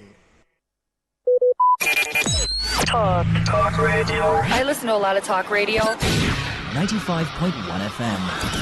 Baby shark do do do do do, baby shark do do do do do, baby shark. Children are a beam of sunlight. On Kiddies Playground, smart is the new cool. We have interesting activities lined up for everyone, from storytelling to games to quizzes, where you get to win loads and loads of gifts. Do you have what it takes to compete and win exciting prizes? Then don't miss any episode of Kiddies Playground every Saturday at 7:30 a.m. only on Today 95.1 FM, where playtime comes to life.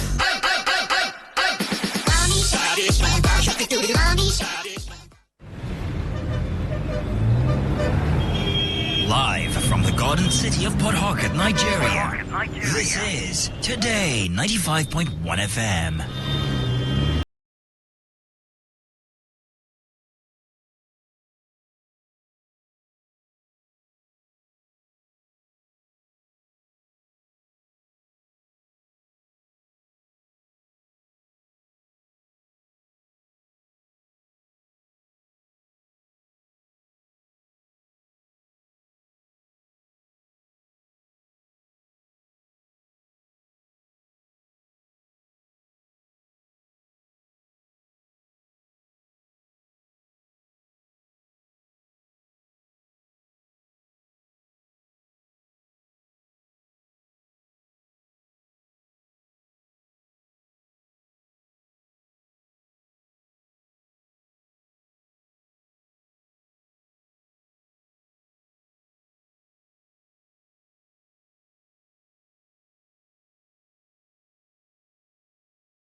It all begins with breaking news.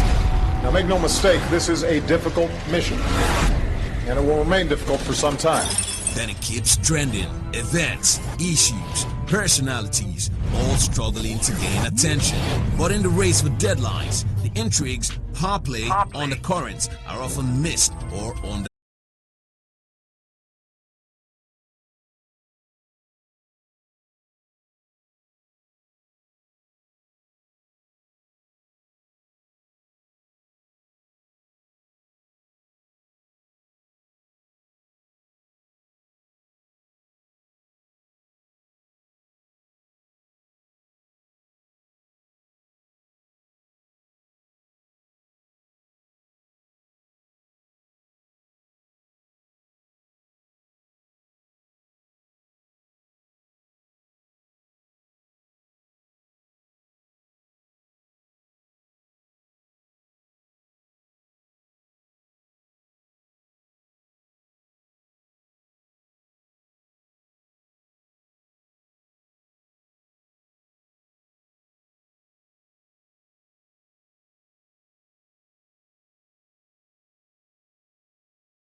95.1 FM.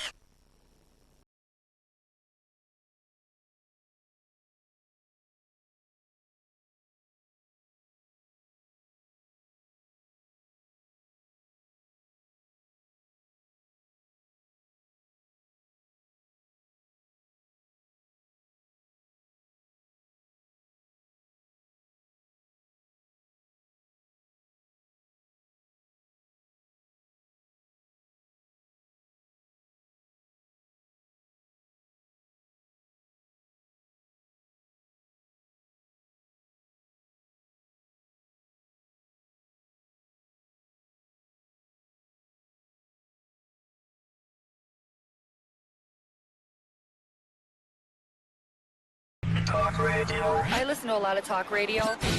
95.1 FM. Here's the breakdown from BBC Pidgin. People for Ekiti, where they for Southwest Nigeria, go troop on Saturday, 20 June, to choose their next governor. And here are 5 things you need to know. Number 1, now 14 candidates they contest for the election, including the current governor, Biodun Oyebanji, with a 6th second term. Number 2, Ekiti gets over 1 million registered voters. According to INEC, this is now about 66,000 more voters compared to the last governorship election for 2022.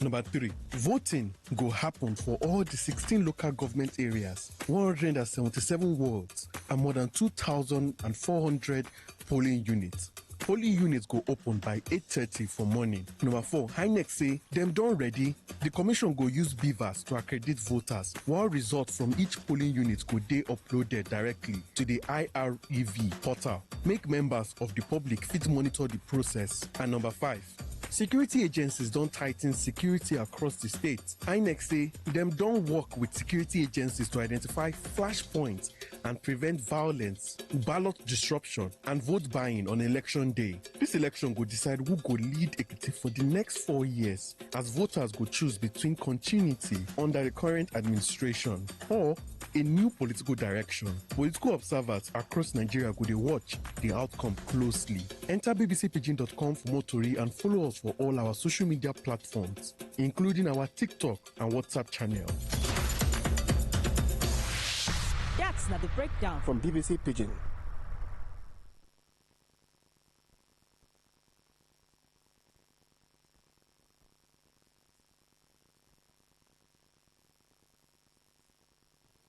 Around the world, we've got you covered. On air, online, delivering balanced news and unbiased analysis. Today, 95.1 FM. Today, 95.1